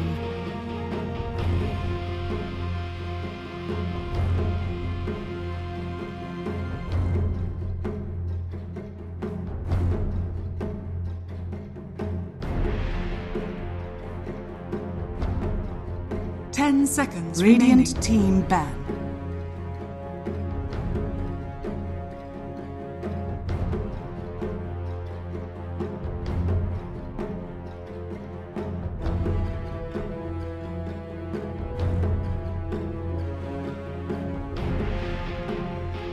Seconds remaining. 5 seconds remaining.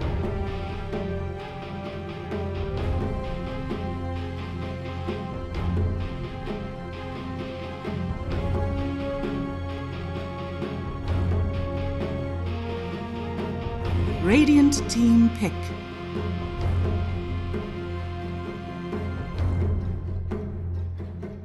Talon Esports turn to Rubik.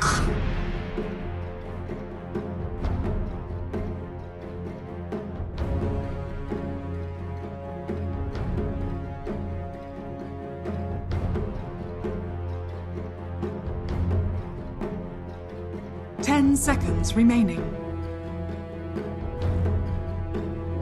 5 seconds remaining.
Talon Esports turn to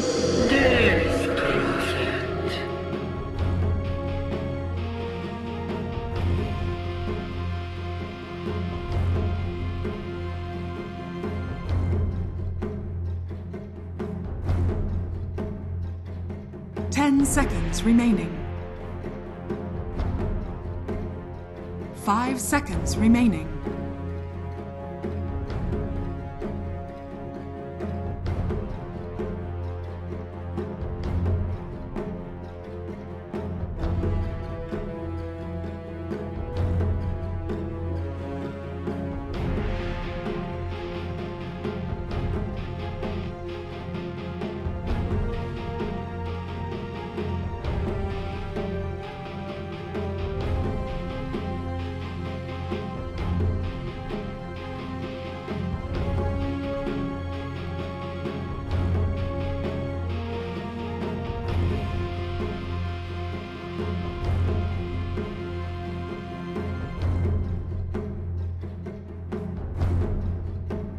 Radiant team pick.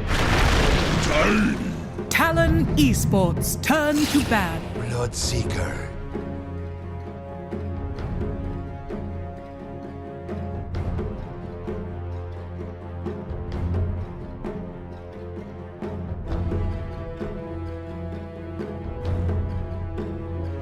Ten seconds remaining. 5 seconds remaining. Radiant team ban.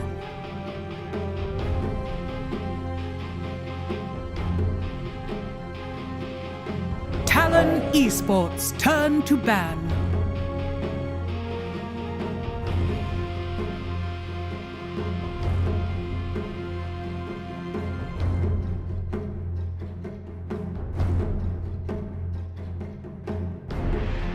Radiant team ban.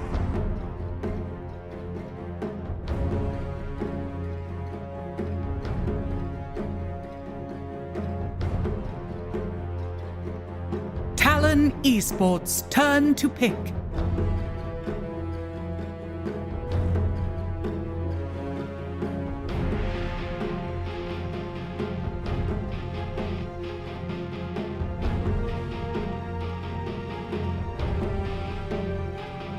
Ten seconds remaining.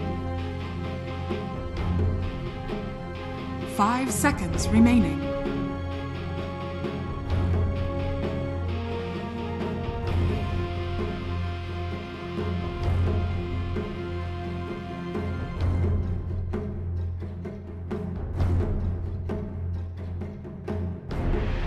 Radiant team pick.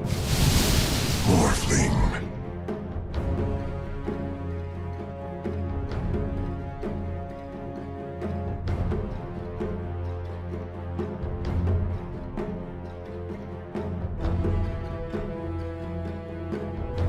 10 seconds remaining.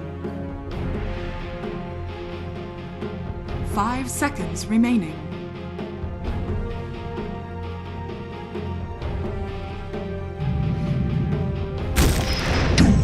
Choose your hero.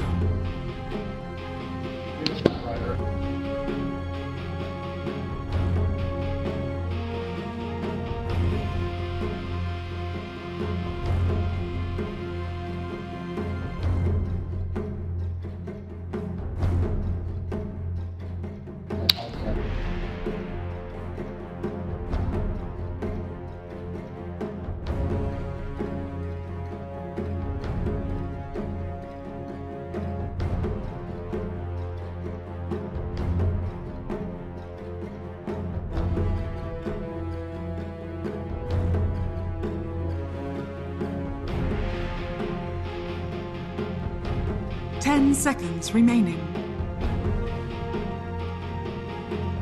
5 seconds remaining.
That's right, another game of Blacklist versus Talon. This series is already a lot spicier than I initially expected, I'll be honest. Talon, I kind of figured they were just going to be able to roll through most of the DPC, especially their opening series. They looked good, but this came in strong here, taking that game one. Avery, what do you give their chances of being able to 2-0? Tip me. Prepare for battle.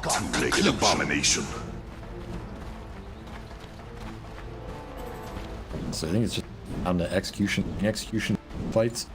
They always like eyyou versus Doom lineups because I just Oh, kalma lang ha, eyyou makes kalma. Doom like Relax really lang. hard. Relax lang. Oh, kalma lang ha, kalma.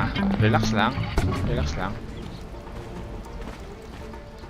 Flip side, you have things that can make the kalma fights for lang ha, Ollie really kalma. hard. Relax Bat lang. Rider gets on top of him, it's an easy kill. You have this global that can come out off of or Doom. No reload save, right? And eyyou can't really ever deal with. You don't get the farm on the hero. They can. Greaves could, but maybe you gotta shovel one up or something. I don't know. I've never gotten a Greaves on an eyyou really hard. So this global can really disrupt the save that comes out for the that. And if they start to pick up damage, a lot of damage that just starts getting pumped into Leshrac and DP. Yeah. I can just definitely see a world where Greaves, Jabz is probably going to go that item, right? I assume Jabz is just going to go all the aura items, and then him and Leshrac just kind of like ball around together. All they can help out either one of them. That seems to be the straightest course of action. Means it's probably not what Jabz is going to do. That is true, Jabz. Last time you went earn BKB. Yeah. I don't think you're going earn here because I don't think your lineup is nearly as aggressive and I think really BKB is not that amazing here either. Like this game is a lot about Lincoln's Lotus Greaves. It's about dispels and single target protection. More of that you can get for your Leshrac. Unfortunately, the happier we're gonna be. But what about Yules? Yules is like, especially as an initiating tool for the Leshrac, and then also helps you against the Rupture into Silence combo. That sounds pretty okay. This doesn't seem too bad. The issue with Yules is it's pretty bad when people get fast BKBs, I think. Yeah. Because the fight revolves around people BKBing and running at you, and Blacklist have 3 BKB cores. So I feel like Yules just falls off, where something like Lotus, for example, is all returning Rupture, returning Lasso, returning Doom are all amazing. Gonna be some weird pulling shenanigans on this lane, that's for certain. AU has already pushed back the Death Prophet a whole bunch of times. Now kill the Courier. Also stop the lane being drug away. He's doing some work here on this position 5 Silence. Oh, someone's getting drugged? East.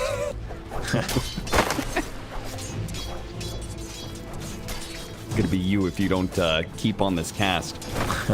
I'm just Shit together. I'm just making entertainment for the viewers. Oh, that's what I got hired for. I didn't even tell them I was an analyst. I just told them I was a comedian. Clown, more like it. Someone's got to run the circus. Jabz getting beat the hell up, man. Jeez, he's having a rough one. Yeah, he is not having a good time. And once you start getting low like this, I feel like Silencer takes more and more advantage of it, let alone Bloodseeker, obviously, with a thirst. So, something I have to keep an eye on. I just get gone. He's dead, I think. Yeah, silence with the curse. That's another combo as well. When you're able to silence somebody, that arcane curse starts doing more damage. So TP out for that. So he has to walk back to lane here. Missed the full double and a half wave coming into him. Q, you're the offlaner now, buddy. Time to step up. You're the 3. well, at least mid lane seems to be going well for Talon because you got 13 and 3 compared to the 5 and 2 on Karl. Mikoto is taking it to Karl this time around. He's destroying. This is lane destruction right here. My god. I mean, the early waves are really good for Lesh because you have base damage advantage on top of the stronger spells, but this is pretty brutal. I feel like he's like 500 up with no net. Radiant structures are fortified. yeah, that's crazy. That's a huge net worth gap for this early on in a laning phase. Mikoto's probably just mad he got Vipered last game.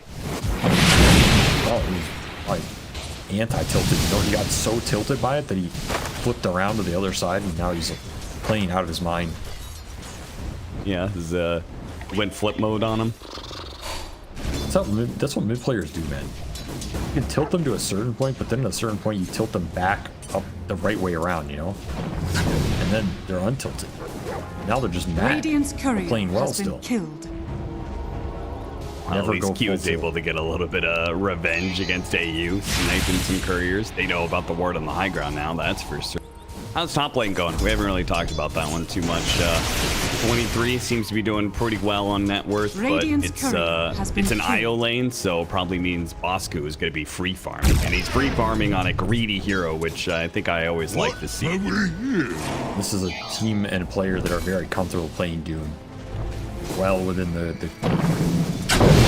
wheelhouse. So I expect great things from this. And once again, you're guaranteed a good creep here. Mana burn creep? Damn good, just infinite mana. Start burning this IO, and honestly, he runs out of mana. Doesn't have any mana regen. No stick yet. Pretty brutal. You can definitely see Ollie just feeding on this lane.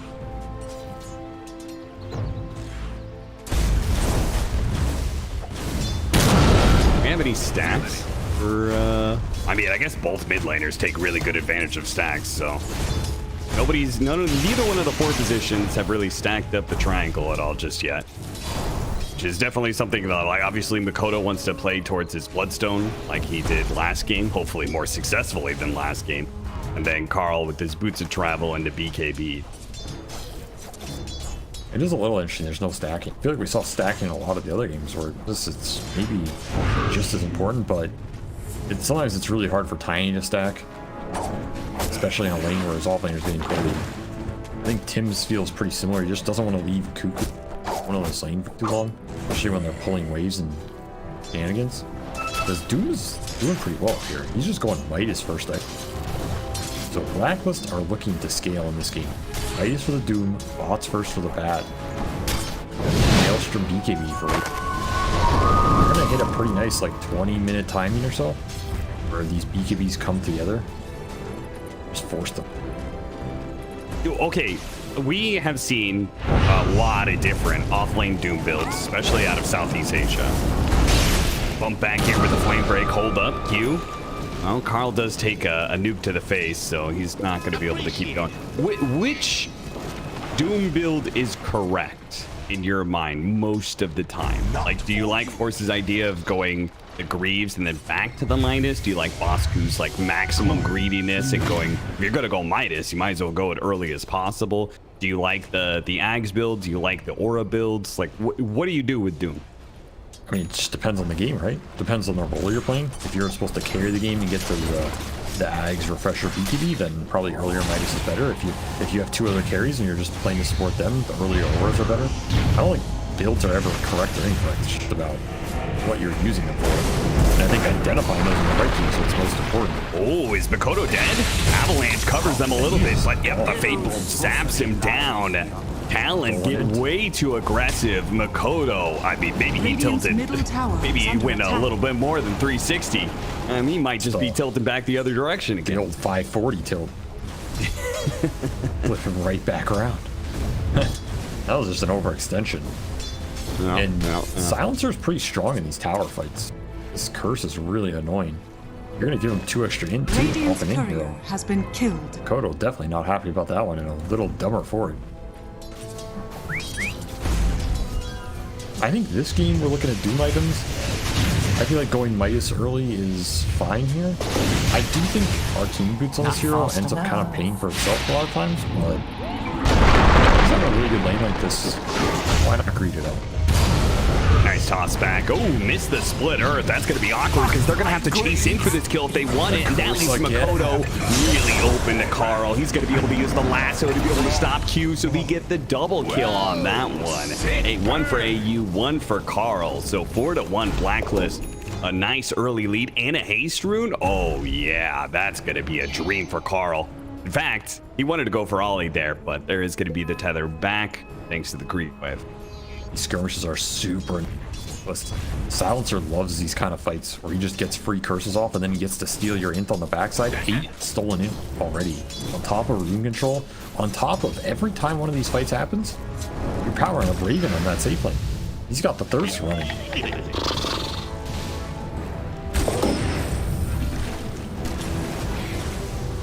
They're getting a fast Midas on Doom. Already has it, already used it. You have your Bloodseeker free farming bottom powered up with thirst from the skirmishes, and you're playing around your Bat Rider getting stolen in. And runes?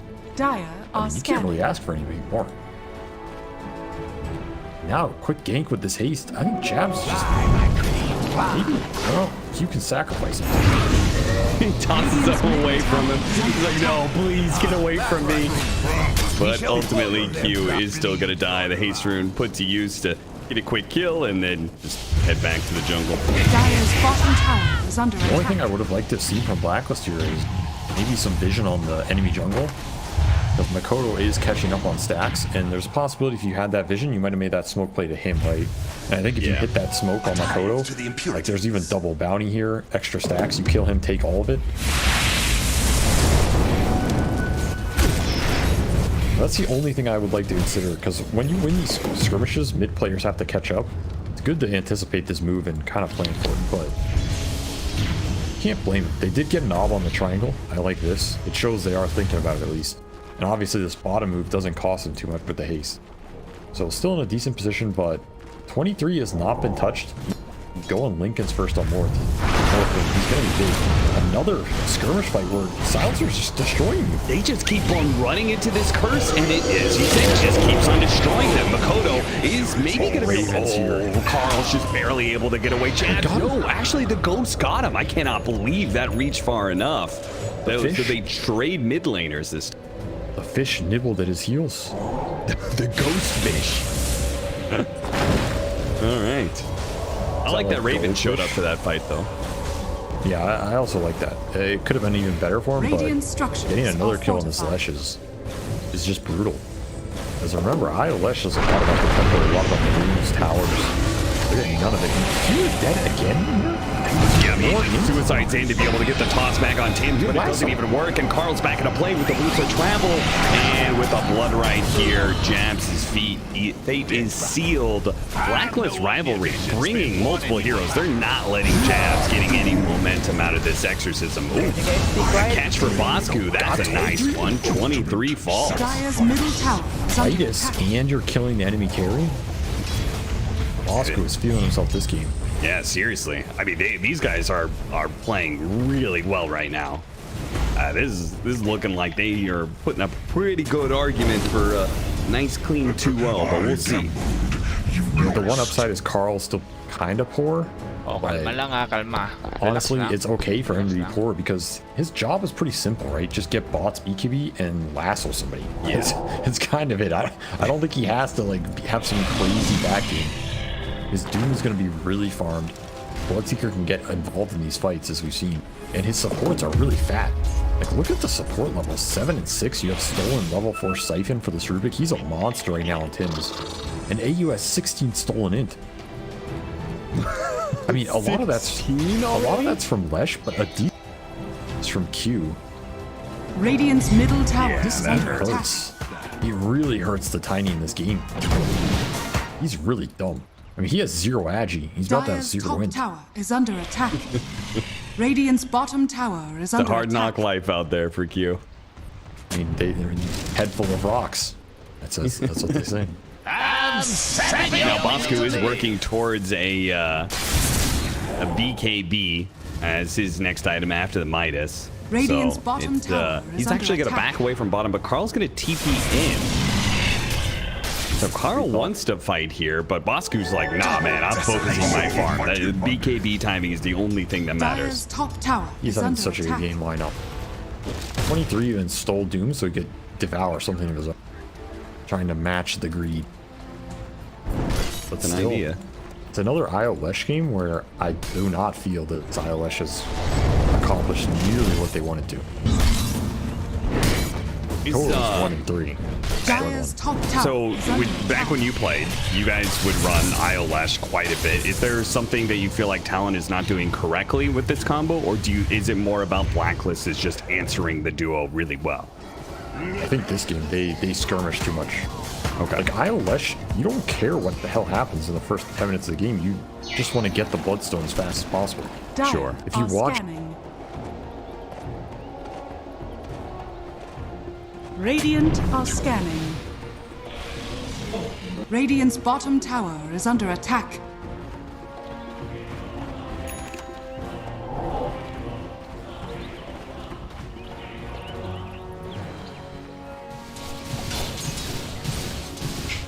Fights, which are just terrible for the hero, it just slows you down. You lose so much of your window. Like now, he's Yeah, the still funny part pretty is strong. that I think they did it correctly in game 1, right? Yes, like they did. they AFK'd for the Bloodstone, seriously. TP out from AU, barely able to make it out before the stun split first. Not bad, they got Exorcism out of Jabz and didn't really cost them anything at all. I mean, you are right. Game 1, they did it, prioritized it, and they had it 2 minutes faster than they have it here. And he was having a really good game, and then they didn't really get anything done with it. Like, there weren't any hero games, there wasn't the tower push, lost the skirmishes. This game, it felt like they were trying to get more active sooner, and it Radiant's backfired. bottom tower is under Now attack. you're in this weird position like last game where you had this Bloodstone Lush, but are you confident enough to just take the head-on fights? The Radiant's Viper bottom tower has really messed you fallen. up last time. You were getting some PTSD. I think it's easier to force the issue this time around because you have Dire's DP and middle mech to tower back you is up. under But attack. maybe they're still just wary. And What do you Rupture think is- about Karl opting for the Blink Dagger as opposed to BKB?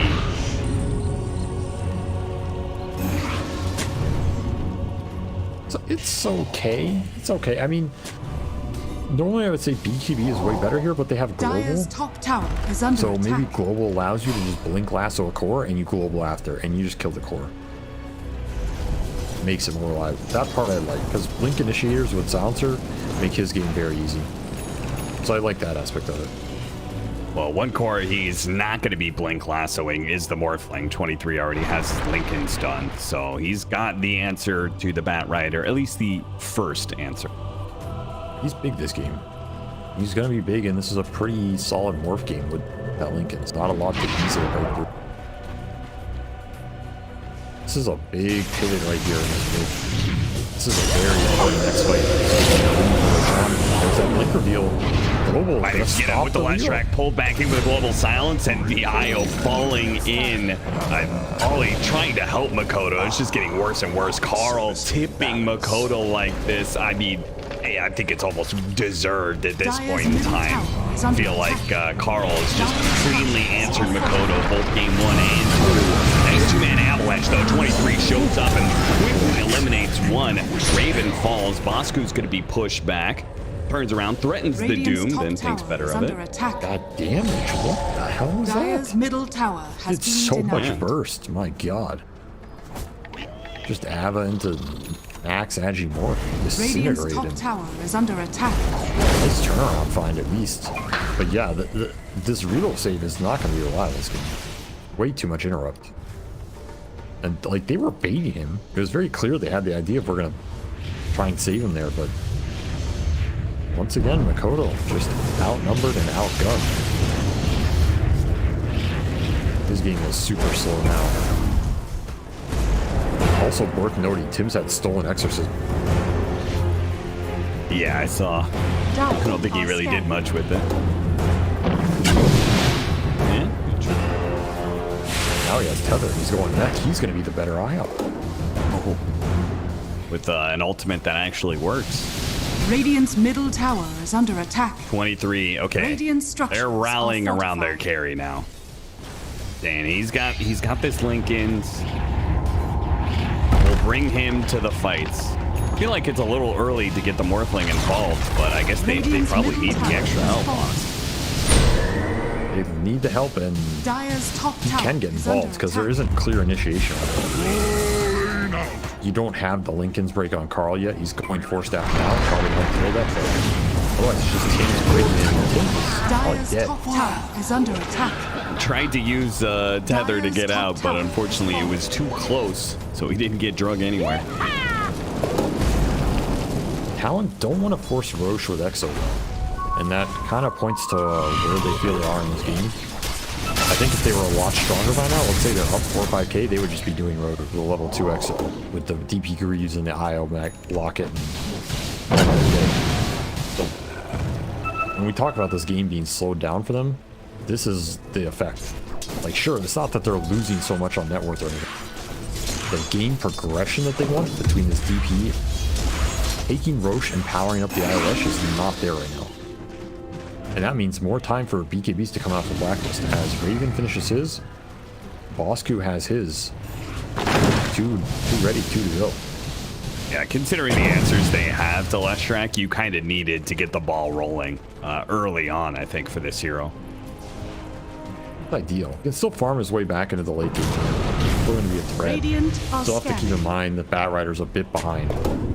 But there's definitely a window that Blacklist can start taking some aggressive fights with these BKBs and trying to gain an advantage, particularly if they can close Roshan out. But I think you want to start getting Bloodseeker involved. I feel you when it comes to like him farming back into the game, but how bad is the Bloodseeker versus Leshrac matchup? Right, because Leshrac is pretty reliant on being able to move, frankly. Yeah. I mean, the disco pony's got a disco, you know? Yeah. So if he's gonna get ruptured and he's not allowed to dance anymore like he wants to, is that like, how big of a counter is it? I mean, the thing is, rupture's only as good as you man up during the rupture. Like, okay, you rupture the disco pony and he sits there, what happens? You have to still lasso him, I think, to feel really good. The haste root grabs the haste root away from Karl, and Karl might just die. The flame freak is going to be able to separate the two, and it looks like Jabz going to be the one to die as the BKB goes out. No! He got denied by 23. What a play! He's now going to jump forward and finish off Raven. Raven's going to die. Ollie's going to make sure that both of them are going to die, actually. Tim's going to get hit by the avalanche as well. What a sick move from 23 Savage. The denied, the follow-up of the double kill. They get everything out of the book there for Blacklist too. All the ults down except for last, so that means Roshan on the menu, even if DP's dead. Jabz pays the price, but he's happy to pay it. Because Aegis on Leshrac is another answer to disruption, right? True, yeah. You think they give it to Leshrac though? It looks like 23 actually has the open space for it. Right, you can give it to him too. I mean, why not? He can just go in, play hyper aggressive. He's just No, he lets Mikoto have it. I wouldn't have minded 23 taking it if he feels like he can get good steals. A tide to the impurities. But I think he feels he can't really get gone on anyway. Yeah, yeah. Which is, I think, the correct idea. Like when you play Morphling in this game with Lincoln's Manta, your idea.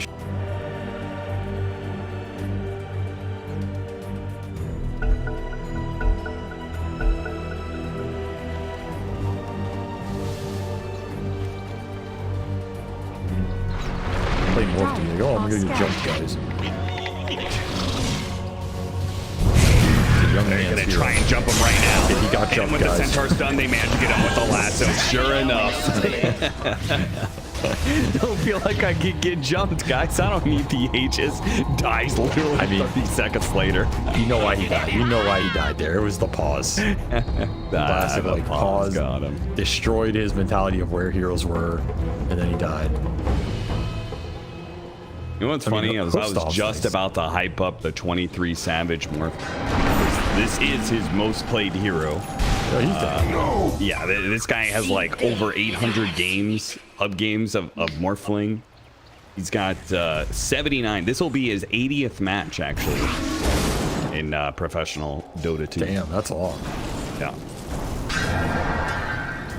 Well, you didn't catch that one, but you can't catch them all. Invisibility. That's why they should have given him the Aegis. True. I got our Shivas coming in soon for BossKu. Got 2,200 gold sitting in the bank right now, and he's got an Invis rune. Setting up on the bottom lane, see if anybody shows there, but it's top where Mikoto almost runs into the Rubik in time to get a kill. Shivas is pretty interesting here. It's not bad, I just wouldn't have necessarily thought about it. I feel like maybe you either go the Octarine build or you...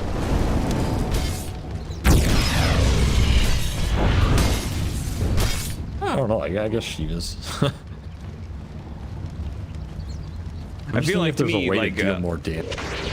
Yeah. I mean, I'm always down with Octarine because I feel like it just it makes Doom scale even farther, right? Because then you're getting Octarine on Hanamitis and Devour, so your economy is picking up even faster, so you get 6 slotted almost guaranteed.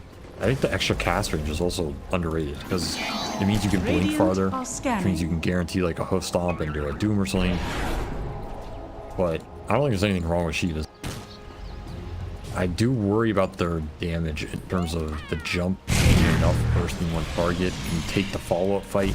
If that target has an Aegis, it makes it a lot harder. The more these Lincolns and Lotuses come out, it makes his life harder with this type of build as opposed to the Ags, which just bypasses it.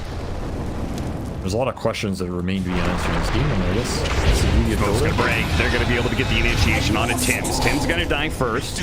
Or staff the wrong direction. So haste as well. What? This game feels a lot more concrete for Talon, though. I feel like they're just kind of farming the Viking. At some point, their items will just be better. Radiant's bottom tower. Like, they have is under 3 attack. carries, basically, and you Radiant have 3 cores with structures are single target fortified. spells, but you kind of have to throw them all in one dude. So, who do you pick? And the second you pick one, the other 2 carry the fight. I mean, eventually you can get the Ags Doom, Radiant's right? bottom tower is under attack. But then he's going to Shivas, so that's kind of what I'm saying. Like, I don't see the answers being itemized here for Whereas I feel as if Talon's game progression is pretty straightforward. Just keep building defensive, you just keep tanking up, and eventually 2 of your cores will live through the fight and they'll kill everybody else. Mikoto. Talon really want to take this fight. They've got a haste rune on Mikoto, and they're going to try and track down anybody that they can. But Blacklist doing quite a good job of disengaging from that, not getting caught. So a heavy rotation by Talon meets nothing. You know, another thing about this ILS is I feel as though the more aggressive itemization with this combo tends to be better than the defensive. Just play to snowball it. Like, the Blink Hex type build, I think, tends to be better on average than this BKB for because just provide a threat on the map, you run around. The second you catch one person, you can abuse reload threat, and you just gain so much more damage. Radiant's top tower is under attack. Whereas, like, just BKBing and running in is, like, I don't know if it's the best way to start fights with this hero the way people are drafted now, because you're going to have some Drow or like Terrorblade last game, right? Or some Viper. And you just BKB and running, and it doesn't help you. You're still just getting killed. Whereas if you just Blink Hex some guy, you might just kill him. Right, like that's another thing. So the, like, in some ways, the best offense, you know, the best defense is a good offense, right? Blinking on top of them and activating Bloodstone is better than trying to run up there, even if you're magic immune. Yes, because then you're killing that guy, and Io will sustain you through 2 of the cores damage instead of 3. Whereas if you BKB, you have to sustain this BKB Lesh with no armor through everybody. Like, you're not debilitating any of the damage. You're basically just saying, yo, I'm going to tank it all. Come at me. But it's freaking hard in some of these drafts. What I think happened last game, like, BKB ran in and he just got melted. Or let's say last game he has Blink Hex. If he Blink Hexes terribly, and that fight looks like that, I feel like you have a way better chance of winning. Dire's bottom tower is under attack. All right, well, the Shiva's is done for the Doom, so that is no doubt it's an amazing item. Item that needed to be gotten eventually, but a 25% reduction against a Morphling, Io, and a Leshrac with Bloodstone, and actually Death Prophet too. And they have so many heals. I do not blame him for building it this game. It's quite good, but it will delay the Ags. You know, can you get through this period of Lotus Lincolns with single target Doom? Dire's top tower is He under was trying to attack. force the issue. As Blink Dagger was constantly being disabled by the Scorched Earth, so not able to do much what? there. Karl, what was that? He blinked into. Radiant's bottom tower is under attack. Radiant are scanning. I mean, he didn't even do a kick of damage to Q. He blinked backwards afterwards. Is under attack. That Yeah, was it just insane. the worst timing of Blink I've ever seen. All right, Raven is going back for a Lincoln's because, because he thinks 23 Savage is going to get axed, right? That's why you go Lincoln's? Now there's literally nothing else in this game, right? Yes, but he's not going axe. I don't think Lincoln's is correct here on Raven, even if he were. I think you need Scotty at some point. You need Abyssal, probably. You need way more important items than Lincoln's on Bloodseeker. Like Basher, you what just is even need some damage, right? Oh, nice grab. That's a really good one. If they can kill him fast enough, they have to use the Doom on him because all he's going to be able to save is Global Silence. That's right. They've got the counter to it. They've got the Rupture on a Dali too, so they're going to commit for that kill. 2 down already, but they're going to reset. They're going to try and get away. Raven is slowed down by 23, turning into the Rubik and getting the telekinesis on the opposing Rubik. Nicely little play there. eyyou. For staff. Okay, gets him to the other side, but the waveform will allow 23 to catch up. Once again, 23 proving to be the anchor point for Talon. As soon as things start slipping away a little bit, he's the one who holds him down. Big bad Morphling on the high ground. Raven didn't want none of that. Says, good luck, boys, I'm out. Yeah. And that's the issue I'm talking about. You can get the initiation. You can kill one of the cores here for Talon. Like, can you take the fight? I don't think you can if it's not the morph. See what Raven's doing with his courier? Yeah, I see that. Yeah. He was throwing around in the jungle. I'm not sure if that was like to actually see if there were people ganking. I've seen some people use their courier for vision more and more aggressively lately. Probably something that should have happened sooner, but it does hurt. Yeah. I have to walk to my I disagree with this. Like, the more I look at it's like that type of fight. At some point, he has to be able to fight this more. Dire are scanning. Lincoln's just nothing to help you. Because 23 has no plans to get in negatives. He's got a Scotty. He has a Daedalus built up. Has fallen to the dire. I mean, I think it's still like maybe he's just afraid of letting the Morphling turn into Bloodseeker and use that first, but no, there's no way you can. There's no way you can be afraid of that in this game. I don't know. I feel like this game is on BossKu now. yeah, He's their most farmed hero, but he's also the hero that has the damage to take a prolonged fight with this AoE Doom now. Like this Shiva's AoE Doom might be able to win you a fight here.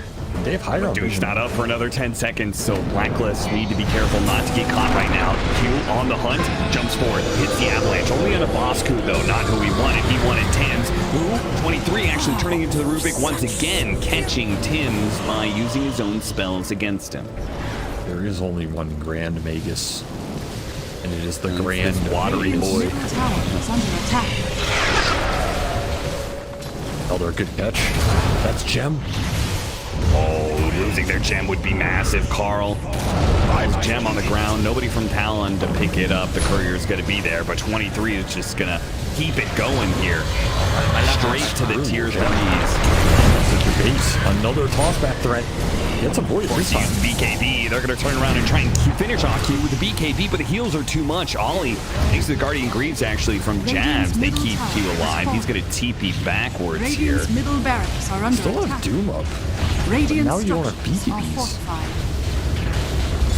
Dire's bottom I tower think it's is just under a lane. attack. I don't think you're taking this fight without the BKBs, especially into Aegis. 23 is just going to sit here and dare you to go on him. Radiant's middle barracks has And fallen. if you're not going to stop him now, then he's just going to keep going. The Bat Rider's up in 10 seconds. That's what we're waiting on Is now. under attack. Dire's bottom tower has fallen. You're going to have to displace 23 deep into your base here if you decide to continue, but he will show mercy.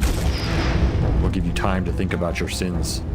As Bottle is given to him to bottle up a double damage. Yeah, there may not be very much time to think about those sins. May not be a whole lot of time to contemplate things. Time to get the holy water out. Dire's bottom tower is under Start attack. spraying it around. Karl's trying to get up BKB. It is rough times out there. He just had no game. He was so far behind. Those mid skirmishes, he didn't get anything out of them, and he didn't have any stacks to farm up. Just a very awkward game for him. He's played his role decently in terms of just initiator, but his scale is not existent. And I don't think this Bloodseeker is scaling in this game. Don't see it. Offlane just destroys this hero. Can't ever man fight him. Builds the right items. All of your items kind of suck against him.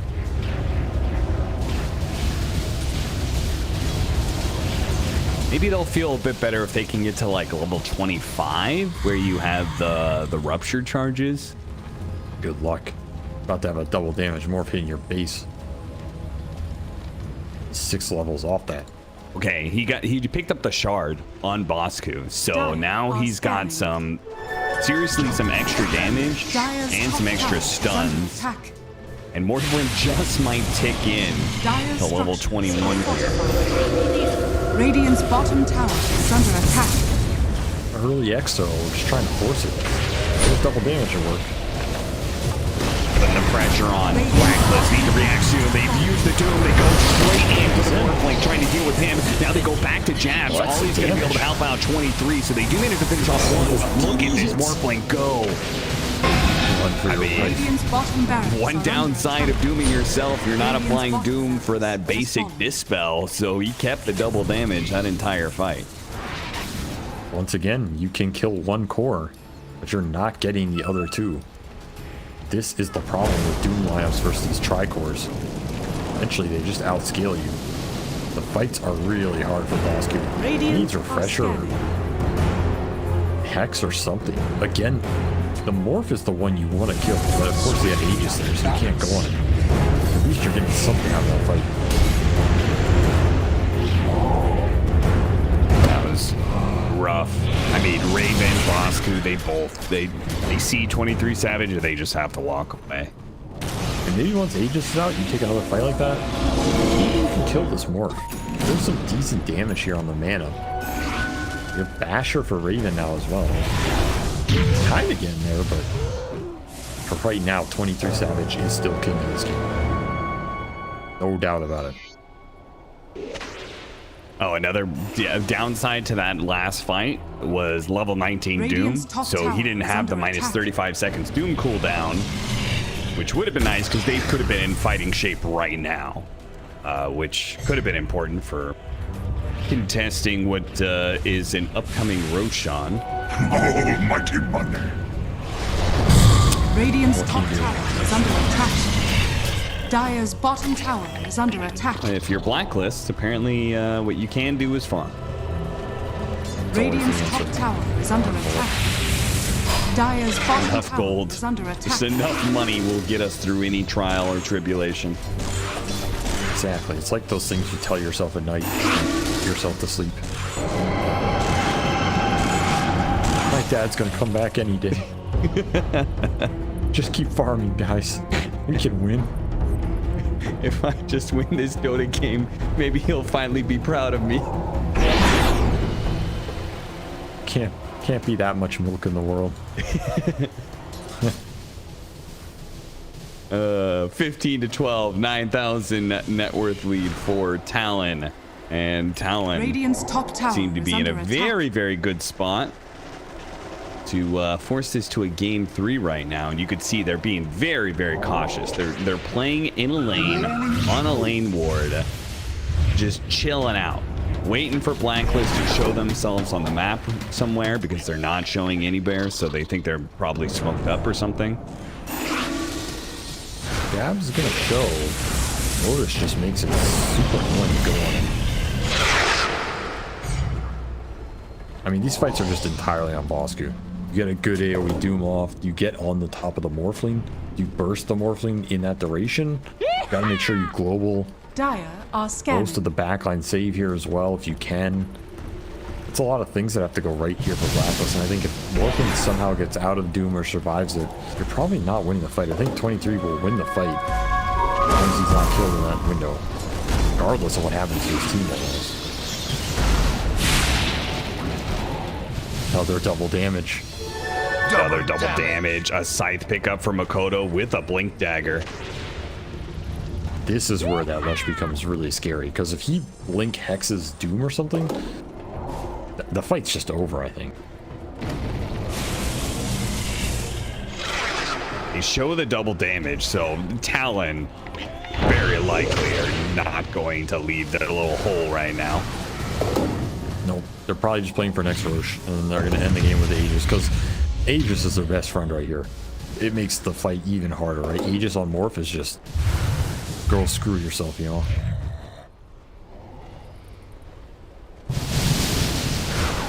Okay, Karl can finally get that BKB that we were talking about a few minutes ago, so he has to all in for it, so he will not have buyback for this Roshan fight in 30 seconds.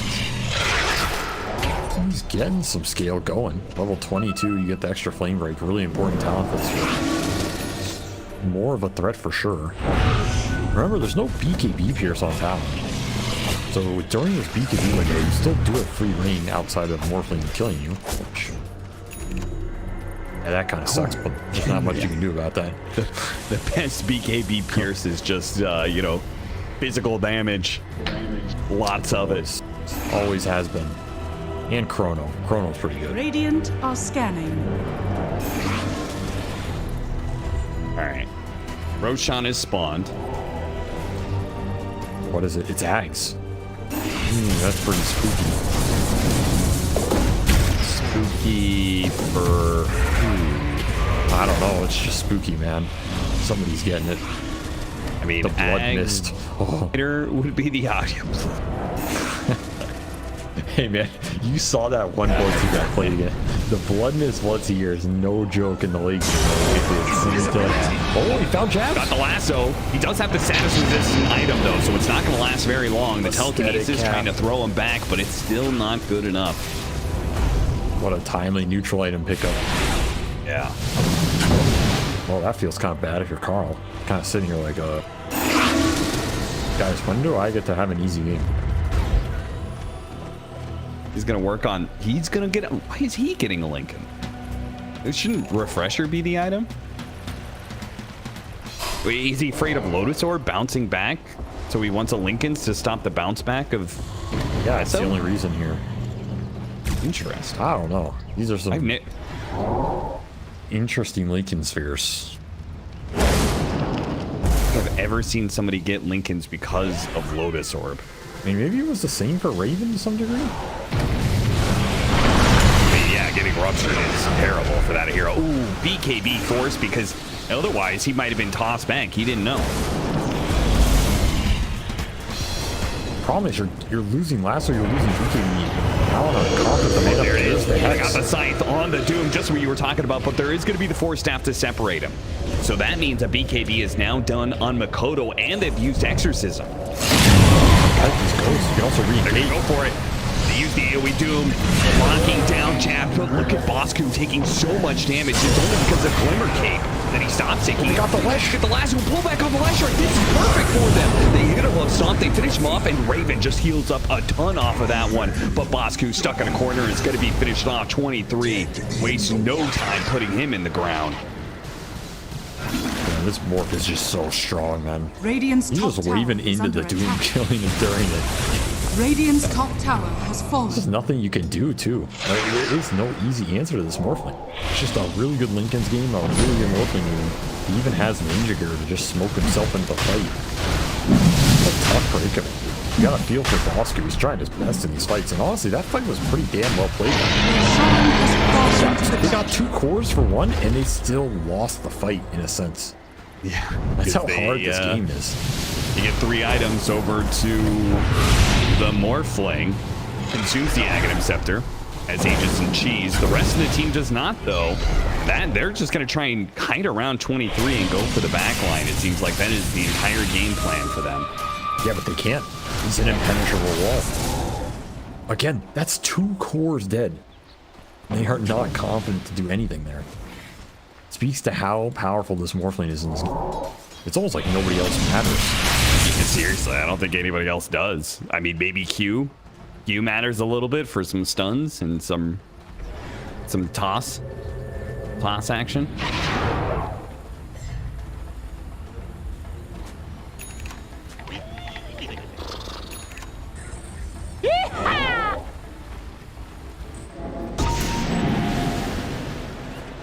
Dire are scanning. I don't think you can win this game if you don't. Yeah, that's...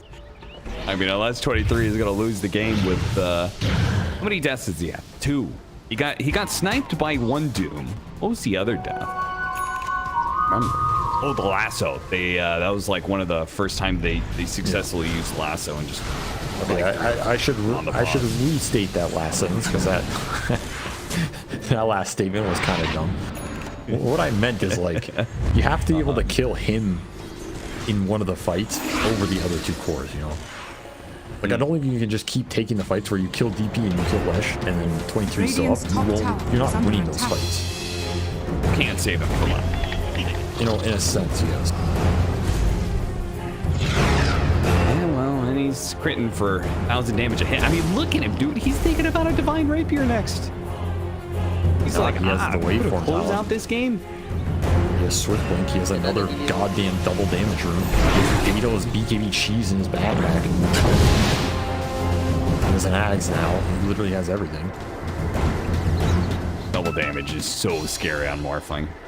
Based off your base damage, so when he's going all agility like this, it's 370 times 2. Sounds pretty good to me. Well, somebody's dead to this morph. I'll guarantee you that much. Radiant's top tower is under This is attack. going to be the tier 3 tower, it looks like. Well, poke damage on him there. Exorcism going to be popped by Jabz. The City's Cap now on cooldown.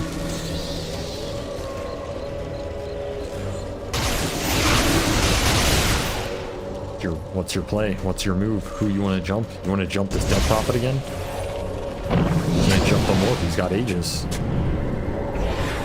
Pretty much going to have to jump in. Not going to smoke out. Oh, they actually do manage to get him with the lasso there, but the Avalanche stops a lot of the damage, and 23 is actually managing to fight back a little bit. No BKB have ashes, so Raven is just going to die like that. That was pathetic. Yeah, that was not the guy to go on. I'm sure Mikoto. Hey, we do. Climax. This is an opportunity. Oh no, the Doom. They gotta finish up this Morphling now. Otherwise, BossKu is just gonna die to it. BossKu on a sliver of health. He's saying, let him help. Oh my god, he just have to wait. 23 finally finish him off with help. Mikoto blinking in. Raven, he needs as many bashes as possible. Get all the bashes in the world to be able to stop this monster of a 23 Savage. How the hell is BossKu alive right now? He died. I think he thought he died, but he's not. I mean, either way, he doesn't have Doom, so what good is he? He should have died. He's useless. All right, well, Mega Creeps are inbound. Blacklist desperately trying to hold on to their base here. They're going to have to do it 3 versus 5. As the rest of Talon who have bought back are going to rejoin with their forces. BossKu getting a small initiation, just poking at the Morphling. Seeing what's what. They still need another 20 seconds for Doom. So, Talon could just close out the game before that. So they just get another lasso back on in. Ollie in the back line's holding up that tether, but they just do not have the damage to deal with 23 Savage. It's not even close. They're trying to break that tether. They're trying now to go for Ollies. They do have the blood run over the side. They will manage to get it tossed back over the side. They have the splitter. Raven with it, BKB. The building's What can he do with it? Absolutely nothing. Oh, look at that jump in. Look at 23. 23, you were insane. Goes into the fountain and it doesn't even die. Finishes off the enemy carry. Ollie's going to hold him back. He said, 23, chill out, buddy. Hit the ancient, finish off the game, and let's go to a game 3.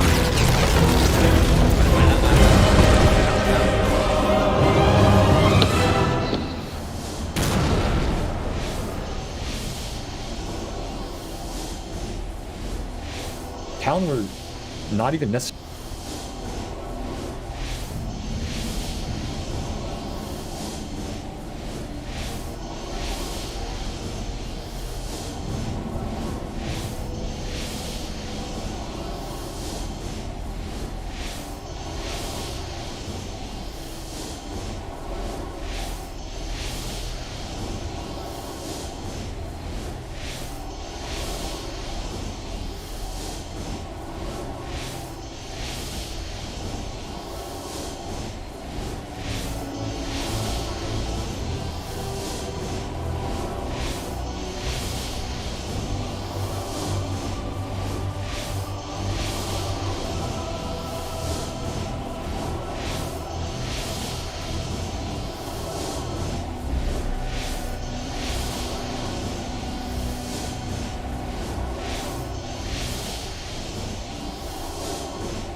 team. Uh,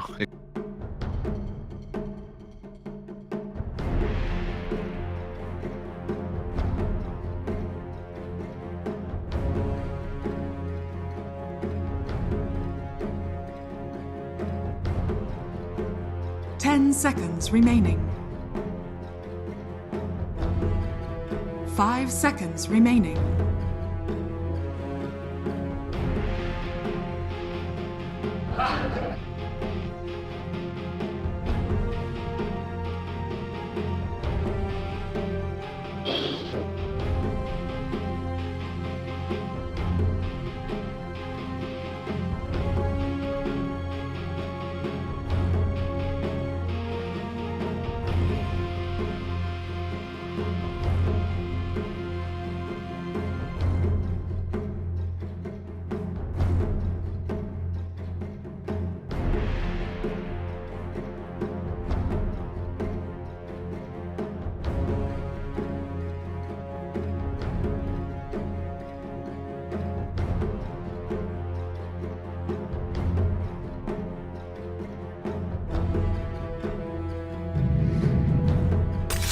Alchemist. You may now select your heroes.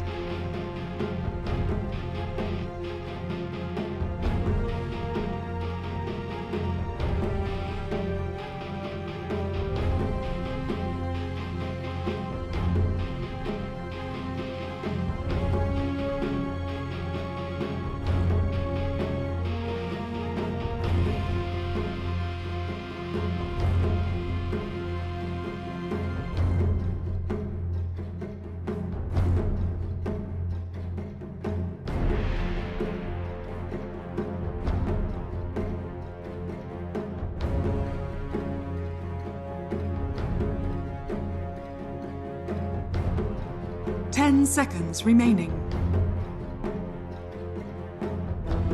5 seconds remaining.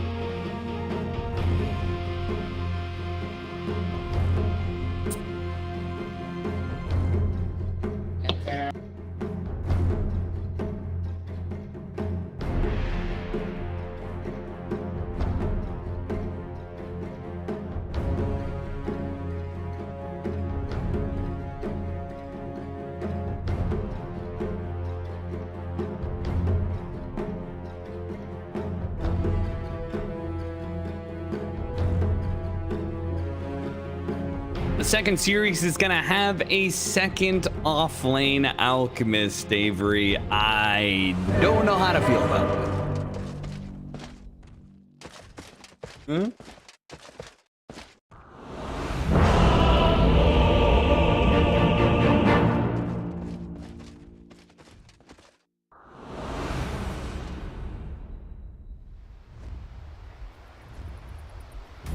Actually make a name for yourself.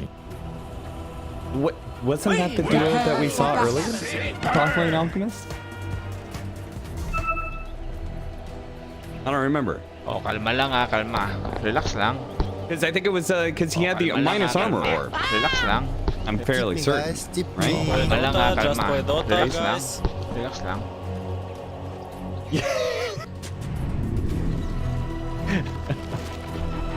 Our offlane alchemist that we just casted.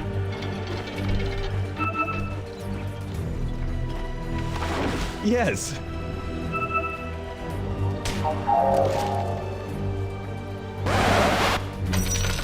Oh, okay. So it's so you're saying the duo is fine. They just, they just messed it up.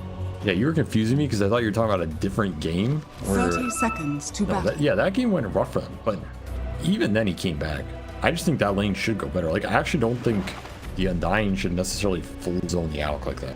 Oh, kalma The thing lang is, he had carry Fury on that game too. Relax lang. And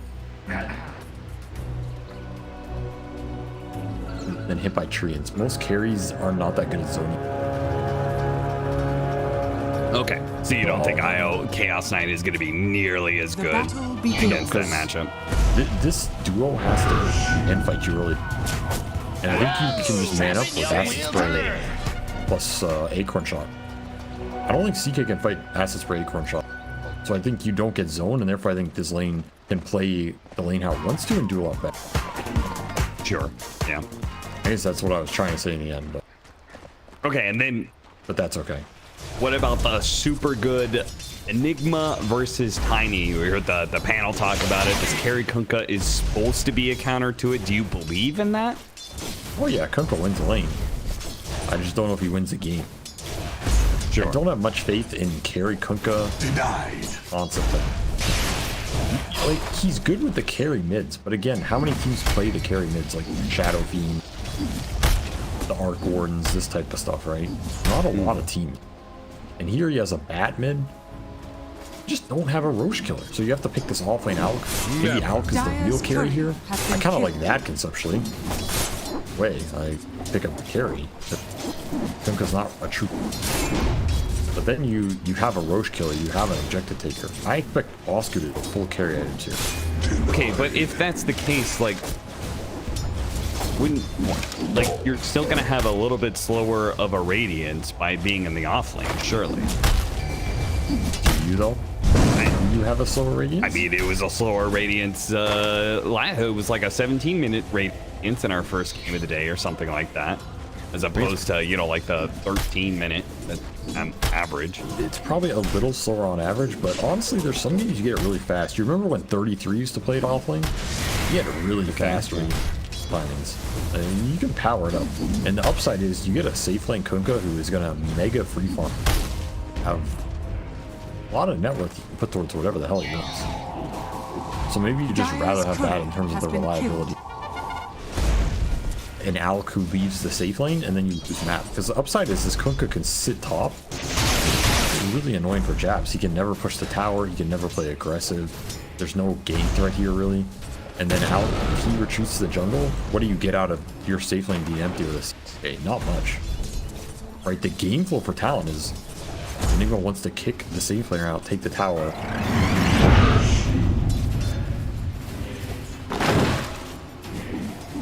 You get nothing. You're a heavy stone, Tiny.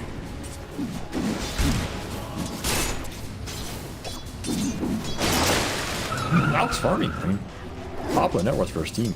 Like I said, this lane is not that weak versus Ohio.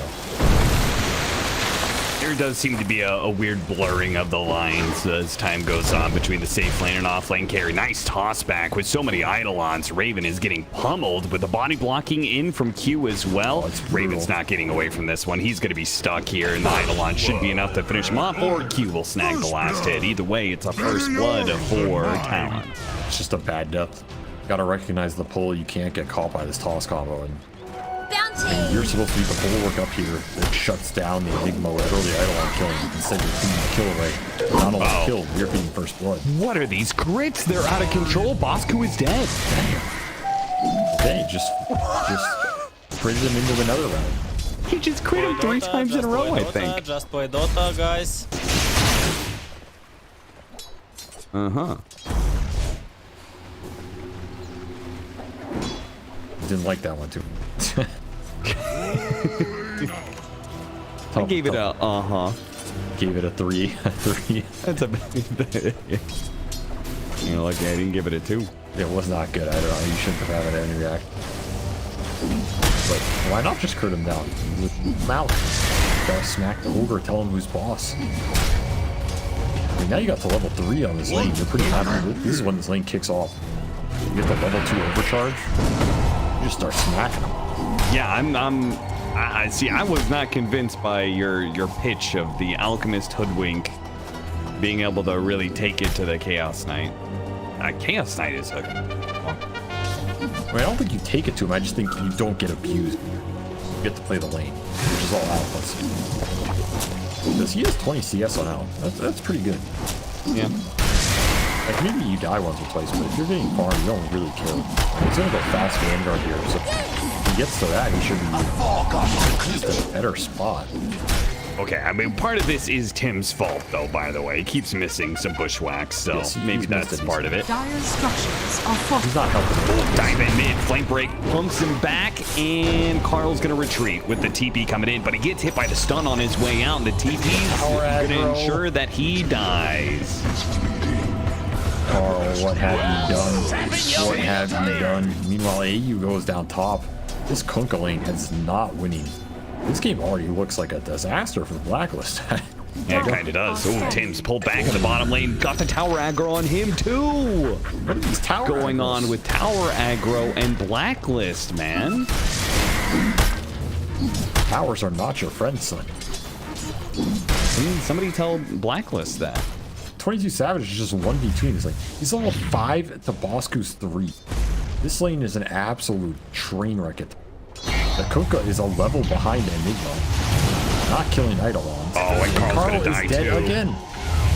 This is an absolute disaster of an early lane. I mean, Mikoto is just picking up speed as the series goes on. I mean, he started off playing up against that Viper. That was terrible for him, but now he's just dumpstering Karl in the 1v1. Well, okay, it's not really a 1v1, to be fair. Ollie's been hanging around this lane quite a bit. 2.5 to 3 on 1.5. Yeah, something like that. This, you know, they've been playing this iOS 5 games in a row. By the 5th time, they've ironed out the kinks. They've gotten some practice and they're starting to get good at it. Is this... Well, like, would you ever do this? Like, if you wanted to expand your hero pool, would you use the DPC matches to just run the same combo again and again and again? Probably not. Honestly, I feel like they think it's just really good, and if their enemy is willing to give it to them every game, they can't, right? The thing is, if you keep winning it, at some point people will feel pressure to ban it, and it'll open up something else, and then you just have a huge draft advantage. So I'm kind of on board. I'm kind of... Till the wheels fall off? You go to the major, you know?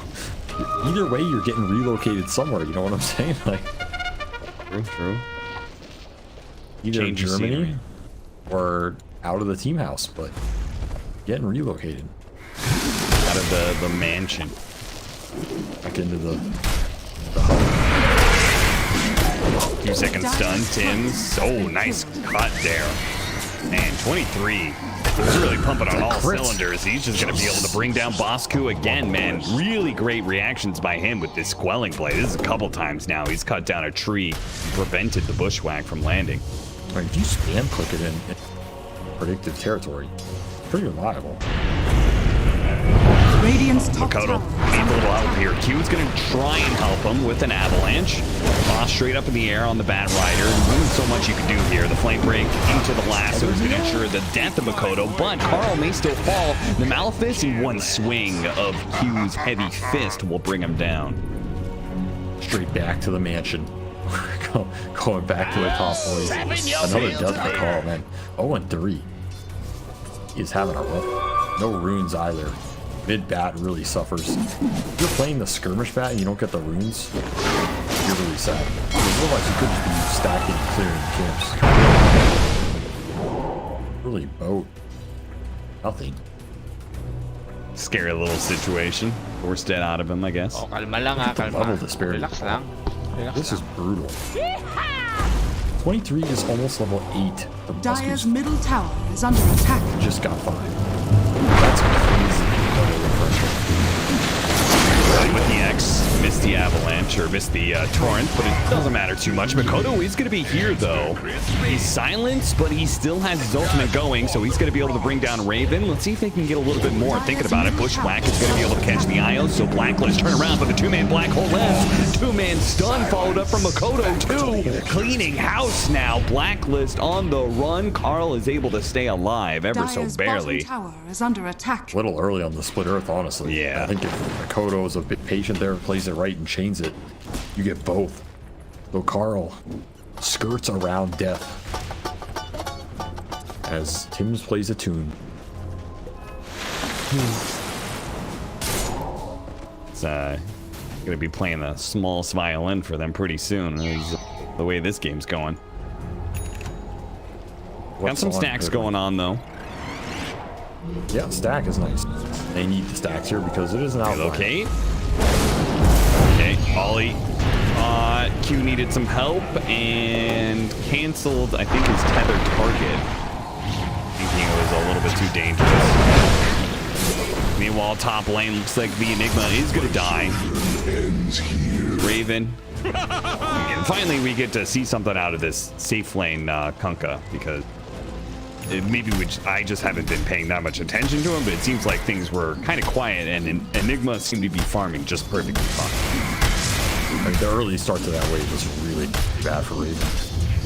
2 deaths does not help him at all. This armlet's pretty delayed here. Still has a decent amount of net worth, but it's kind of going to be a given on Safelane Kunkka no matter what. Yeah, ideally, you want to be top of the chart here. Instead, 23 is just 1,000 ahead of you on level 9 with armlet already complete. He's a monster. Radiant structures are fortified. Jeez, stacks everywhere, man. Raven stacked for himself. Tim's double stacking up here as well. Radiant's they are trying to play the straight up economy game, I guess. The thing is, everybody needs him. BossKu's an alchemist who wants to farm with Greevils. Karl needs the stacks because his laning phase is so bad he needs to catch up. And Raven's a Kunkka who wants to snowball and get ahead. Radiant's bottom tower is under They're attack. all splitting him. No one's really accelerating. Radiant's bottom tower has fallen. I don't know if anybody feels good. So there was this period of time mid Kunkka was running Radiant's BKB. Any chance that Raven considers that this game, or wait, never mind. We have an alchemist. Sorry. Okay, I mean, but can Safelane Kunkka go Radiance again?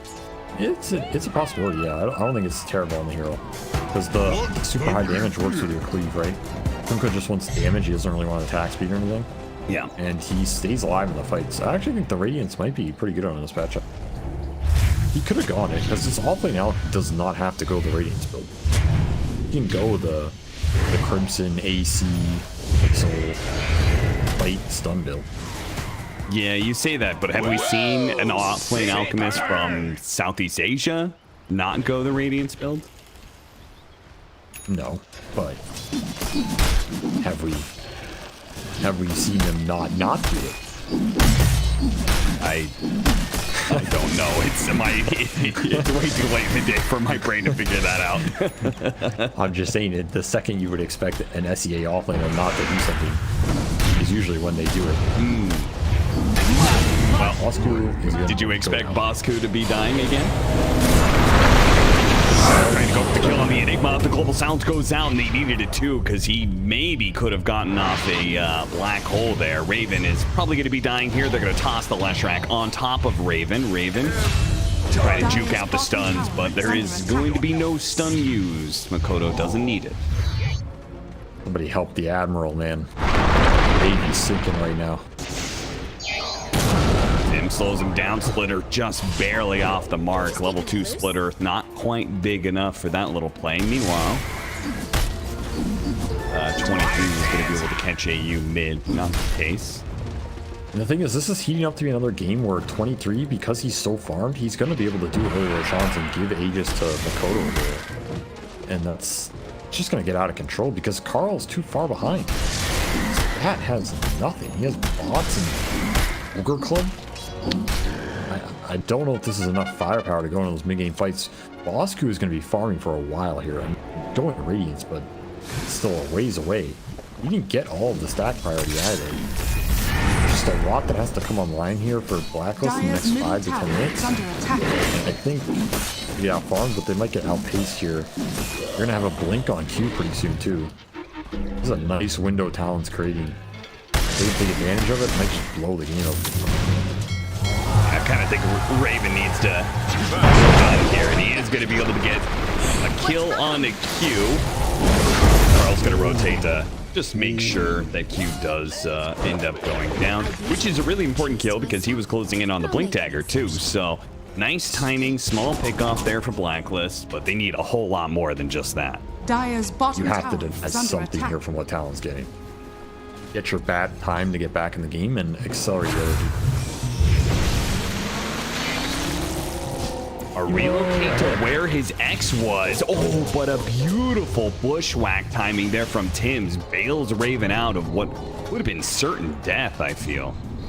Damn, that's kind of a cool play. I never thought about that. But I'm not opposed to taking that. he just reload on the X every time. He has to go back to it, right? Yeah. You just do it super early and wait for him. It's kind of a funny interaction, but it doesn't pay off there. It does get paid off. And this is just a race to BKBs now, pretty much. Race to BKB is what BossKu. Like the turtle in the turtle and hair is slowly making his way to a radiance. He's getting this, man. There's nobody bottom to interfere with him outside of that one gank. He will pull ahead. I mean, this is Greevil's Greed Alchemy. Farm. It is inevitable. Cannot stop it. You can only prepare. To the impurities. Well, you can't stop it. Usually it's way too hard. Preparing for the inevitable. They're gonna try to stop it. And they're gonna stop it. Hitting him with the sun. Throwing a bunch of spells at him. Full silent TP out. That's not gonna make it. Once again, though, the Leshrac is not stopped by the global silence. 23 meanwhile picking up the kill on the silencer and invading jungle with his illusions. They did that out. Kill look easy. I don't know if it should be that easy. Just walk up to him and he dies. Oh, kalma lang ha, kalma. Relax lang. Relax lang. Oh, kalma lang ha, kalma. Relax lang. Nobody from Blacklist is Dire's around. middle tower is under James attack. is up here with Karl and Raven. Dire's structures Somebody's. are fortified. I remember Winter keeps on talking about this Blacklist. How like everybody wants to farm on. Nobody is creating the space. Dire's And middle this tower poor has alchemist is fallen. just like running down lane, going like, "Don't worry, guys, I'll get that radiance eventually." He just runs down lane and you know potentially falls.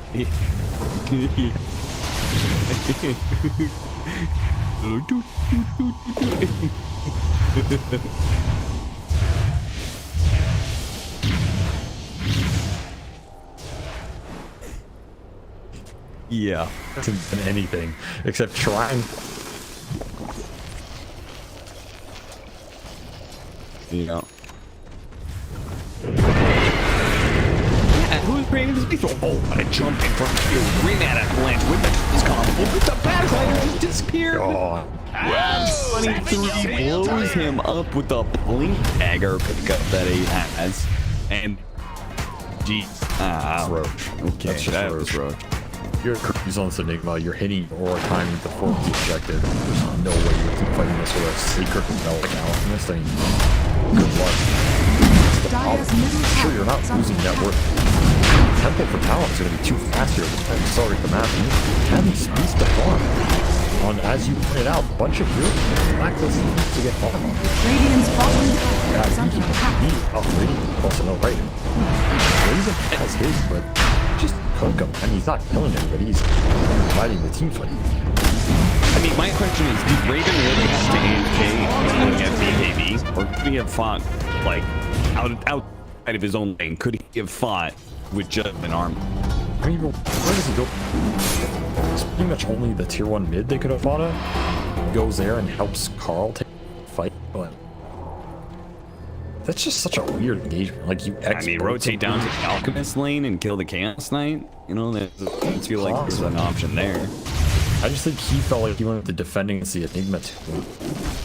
It's a tough call. I think if he goes bottom of the KCK, it's like the highest value play, but I think it's also pretty risky, especially with how the lane's going. You gotta remember, 23 Radiant's middle tower is under attack. level 5 out. Yeah. That was not a good lane to rotate into. It's really far, a fast armlet. He had his armlet ahead of Ravens too. So would have had to been getting him slow play. Just maybe in theory the correct thing to do, but in practice very difficult. Silly Stone gonna get caught for hold. Oh, he gets caught trying to combo and blinking out. They're gonna be able to pull him back into the X and chain stuff down really nicely. So a good pick there for Blacklist. Thick small to work with. What a bad pick for Blacklist. They're Alchemist lying again. is just not a hero. And maybe Karl too. Jabz. Do it. If I really wanted to, I could do it. I have. Radiant's bottom This is looking like potentially the most exciting game of the night. Because I don't think Talon's going to slow it down. I think they're just triple kill for Joanne. Great. Higher gameplay, I think you want to see where you can them over, and then you can start to hit the map of the rear, which is not something we saw in some of the other ILS games, but one of the aspects of this super spooky. The Flash can play on his own. This hero has no issues playing on his own. Right, we're giving XP talk now at the free tier 2.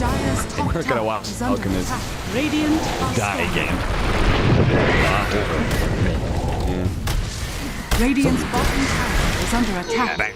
Game Tim's, he gets a schwack off to save his course line. Not be able to take so tried to use the ultimate to jump to the high ground. 2 attempts, but more exactly while online 21 minutes in. Give him a break, man. This is a hard-working carry, man. They're not stopping him. Back to the mine. They're gonna up and make 20 seconds to get some kills. The workhorse. No lazy. No idleness. Get back in the mine, you dog. Brutal beat down here. Cal my pick was really good too. Like almost really contest. Not to mention, if you go that dispel the global silence, Dire's middle tower is under attack. Dire are scanning. Dudes are, well, they already Radiant tier 2 pop. structures They're are gonna fortified. next. Dire's middle tower is under attack. Still a minute left to go. Let's just get aggressive right in front of tier 3. See what happens? You know, well, you get tiny. Falls. Just on him back. So. Do that. Zoom side. Early mage slip Chaos Knight. This is something we saw out of the Chaos Knight build typically. Do back that's all major when tomorrow was so the final Step lively now. Your admiral is on board. I kind of like it. It makes you pretty tanky. Catching Karl. I mean, to seize kills just for them back and some TP moments. Still very valuable. Well, yeah, because you're closing the map with the Evo, right? Yep. You don't have to Dire's middle tower has fallen. very important to Savage here. Game 2, he carried in game 3. Snowball the map. That's perfect.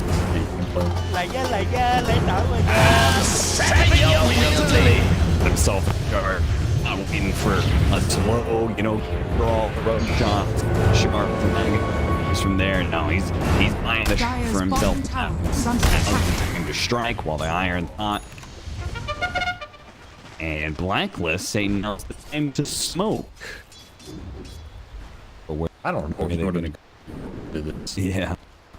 They have their triple BKB time. Boss completed his. Karl completed his. You're not really gonna get a better window to try and get a fake back into this. It looks hard though. Cannot overextend black hole here and not overextend on this Mikoto. It does looking it doesn't there it is 23 the fifth wait nice quick pops BKB but not playing slow nice done from Mikoto he's out to okay a little bit of reset there 3 still be he's probably going to be dying and they're going to be able to pull him the electric a little bit. Wow, and we damage so everybody's getting low versus BossKu all the time. The Alchemist it is quality enigma. Meanwhile, electric was not able to track down either one of the and Raven were able to slip away for the night. So get a team. What have we here? Why was this? Okay, Raven got the 3. It's a 1,500 gold kill. That's 19. The full over it. I'm good. They're carrying more. I would BossKu, but BossKu's many times to be a carry. All you BossKu's carrying caskets. No, that's right. Yeah, I was about to, isn't that everybody else? Everybody else is pallbearers to Kugel's funeral. A lot of pallbearers. Raven, he's Admiral. He's a positive KDA. There's some hope. He's pretty farm now. I think you're kind of throwing it for him too, right? Yeah. It's not clean. You get black hole off 23 back. Just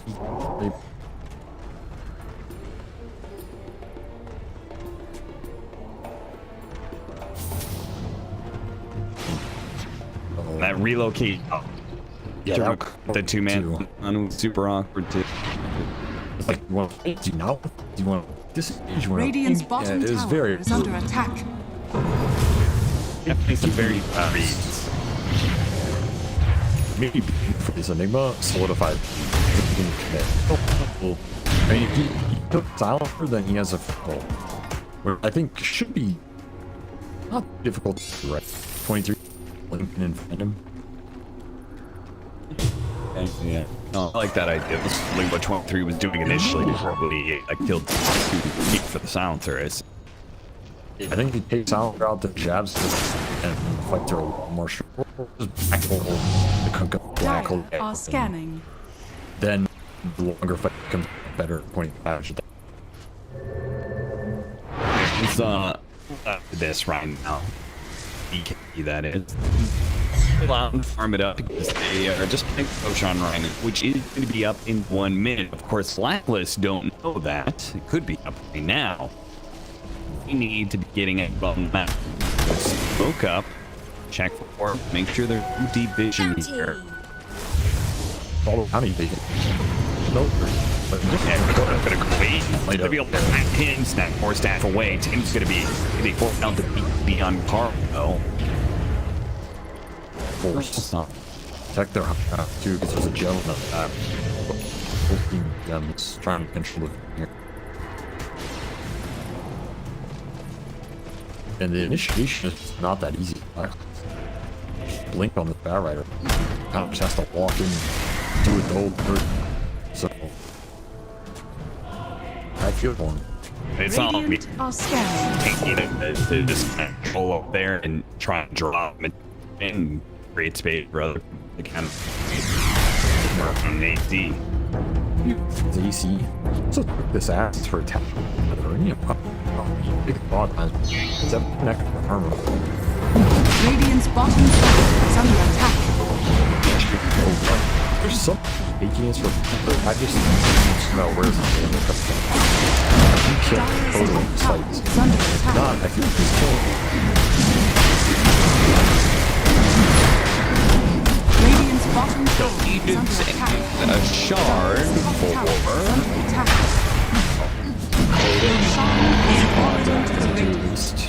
Radiant's bottom tower is under I attack. honestly loved it. I think this one the Malphus title mode.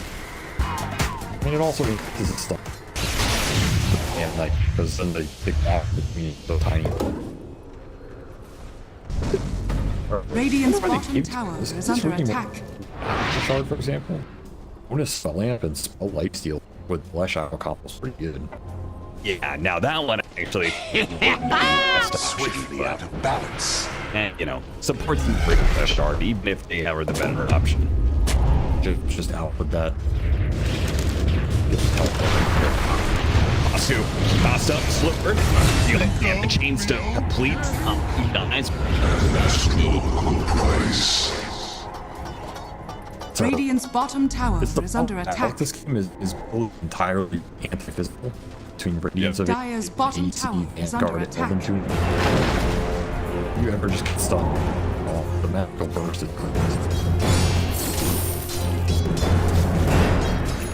No easy polarization. Relax lang. Relax lang.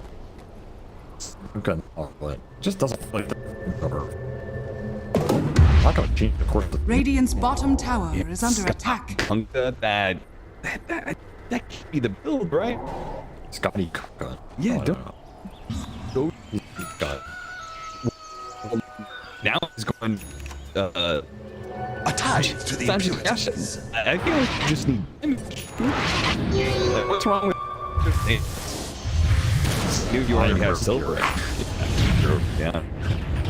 You're divine on. Needless. I think it's trying to be tankier and which I think more even. Earlier were stronger. That was all stronger. More sense to. Yeah. Yes. You're behind. It's he's all it's bad for. Let's say Nick gets put it on, or he gets put on. Goes very HP. The Phantasm's not as good. Maybe you can win that one. Oh, kalma lang kalma. Relax. Oh, kalma lang kalma. Relax lang. Relax lang. Half minute left on the Aegis. They can pretty easily go around. They don't find it. I am curious to know whether or not they're just gonna try and hot ground anyway, or we're gonna play like third shot. Full move, son. Yeah, it is. But he got off AB.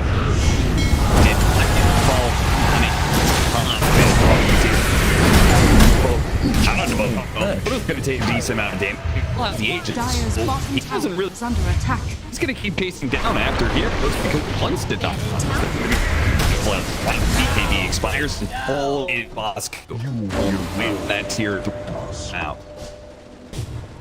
So decent contestant from Talon not to get out. Let's go. Definitely the right call. Thought TV's out from Blacklist and take the and I'm actually still Aegis from it. Why not? Hey, you got the level 20 chaos. It's so late. You're playing it at Here's Dire's structures You have to be careful on these X's. Like, there's blink Yules at the top. Dire's middle tower is under You might attack. catch. One catch to just be a lane. drive. Self. But gonna be by MechaniX. He's dead. Well, he's gonna try and bail him out, but Trey shots him to the side. Crack. How are you getting a Dire's middle tower toss an arrow there? Dire's middle tower They poke has at him fallen. from a distance here. See if they could burn out that age at 20 is a little below. Is imminent distance. Relocate him.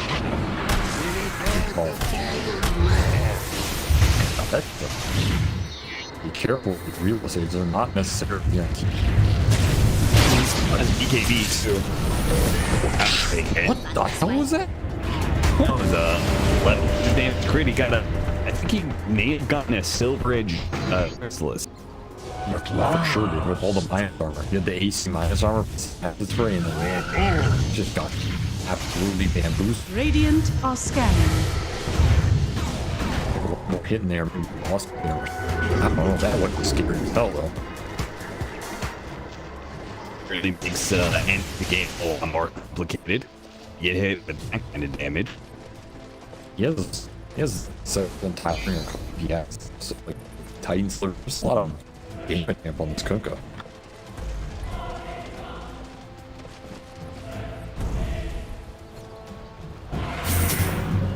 Yeah, he got the, did you say that?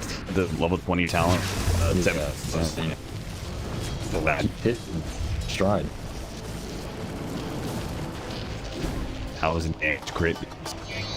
2,000 damage.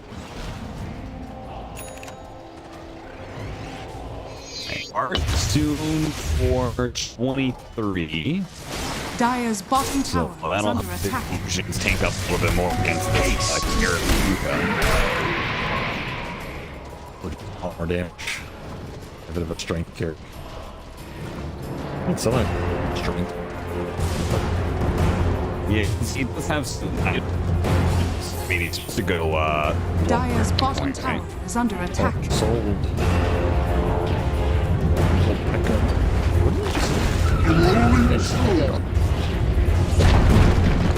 Dire's bottom tower has fallen.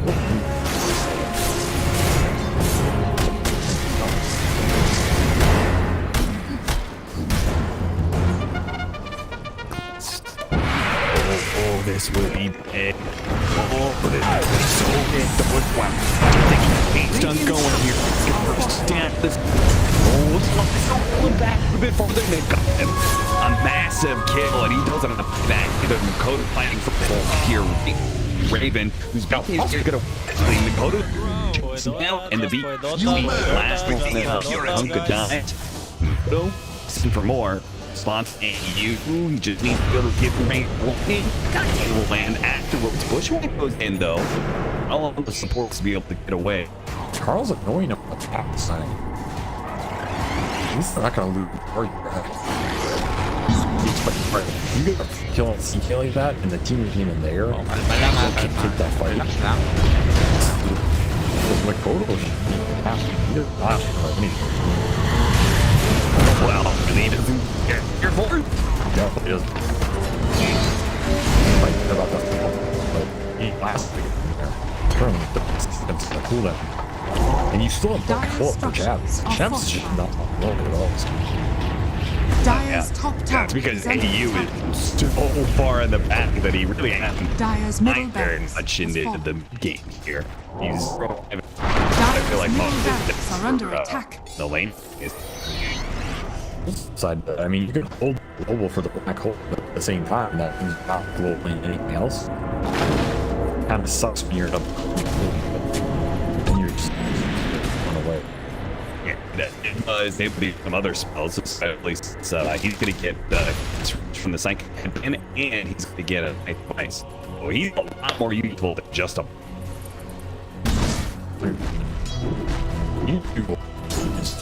So you have to save the global for when he black holes. You can't or else you will protect it. But more like you can run down by Lusher YC. An opening. Got it. Well, I think you can find these assholes in the fight. Maybe she just try to burst him. Doesn't have the Are scanning. that can just walk into somebody and which one? Attention at 23. Down once, but it was a difficult job this time around. It's alone. Radiant are scanning. Balance. Alright, well, don't go big in. They just get give that be the case. By the way, Jabz did that. Just start right and force. Play Dota, just play Dota, guys. This fights are not. All in service. Let's have you know the time go. So it's on the menu. It's very long way.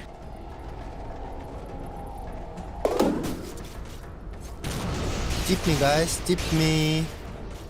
A fog. Kalma lang kalma.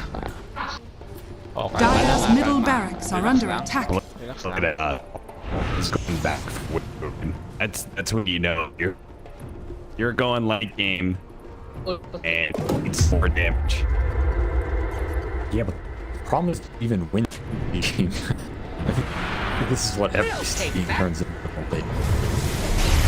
It's like that rotation is Radiant's always bottom tower is under attack. Yeah. The team don't really have another choice. Even if they're wrong,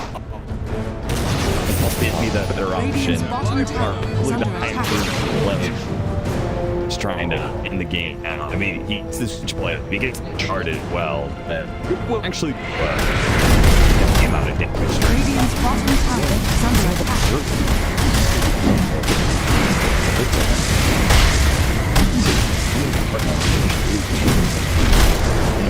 That's like which is their best.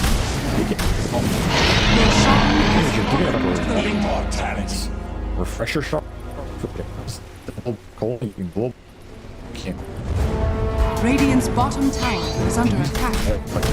Benefit of the IO that gives you an Aegis for Lesh with strength like it's just gonna late game, but Lesh is more is the better of a player. You want to help needs to Come.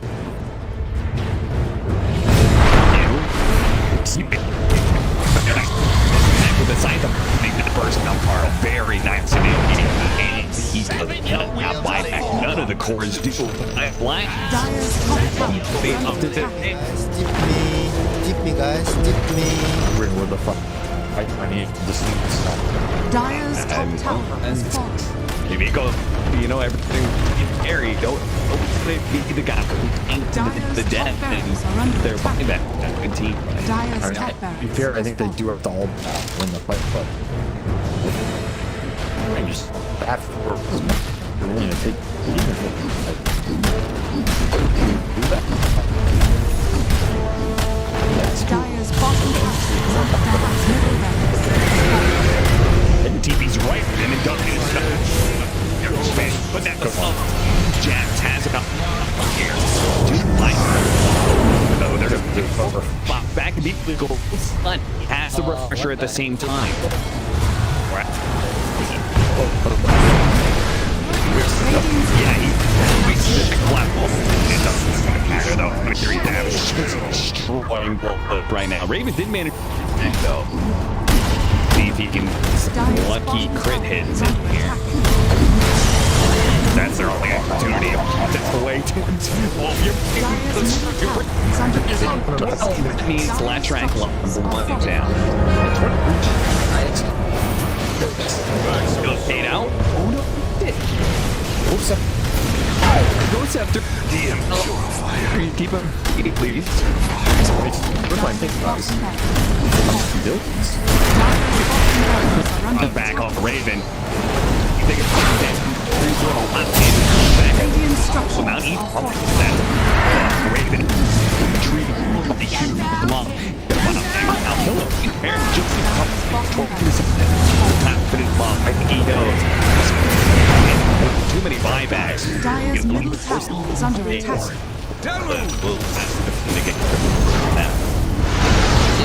He got it. You get your objective again, but you don't. Max here. You can creep the line in.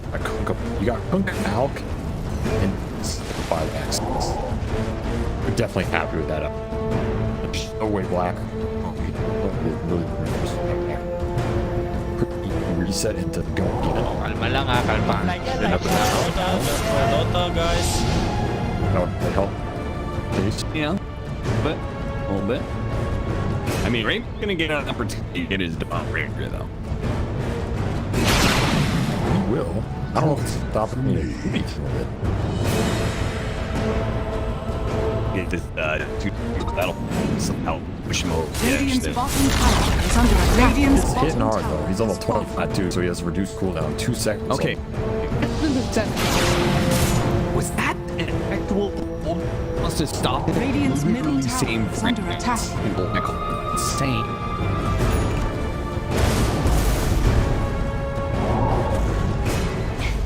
Radiant's middle tower Those is Raven under will attack. go away. Oh god. Yeah. Radiant's middle tower has fallen. Radiant's middle tower is under attack.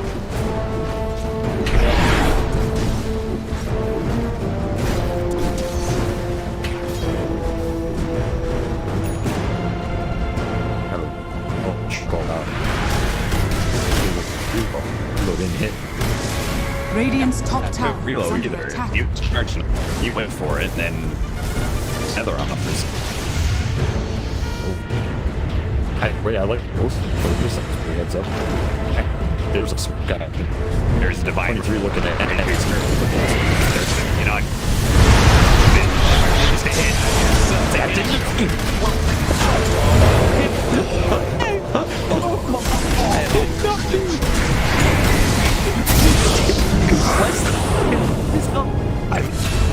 That's just game. That. You picked it up.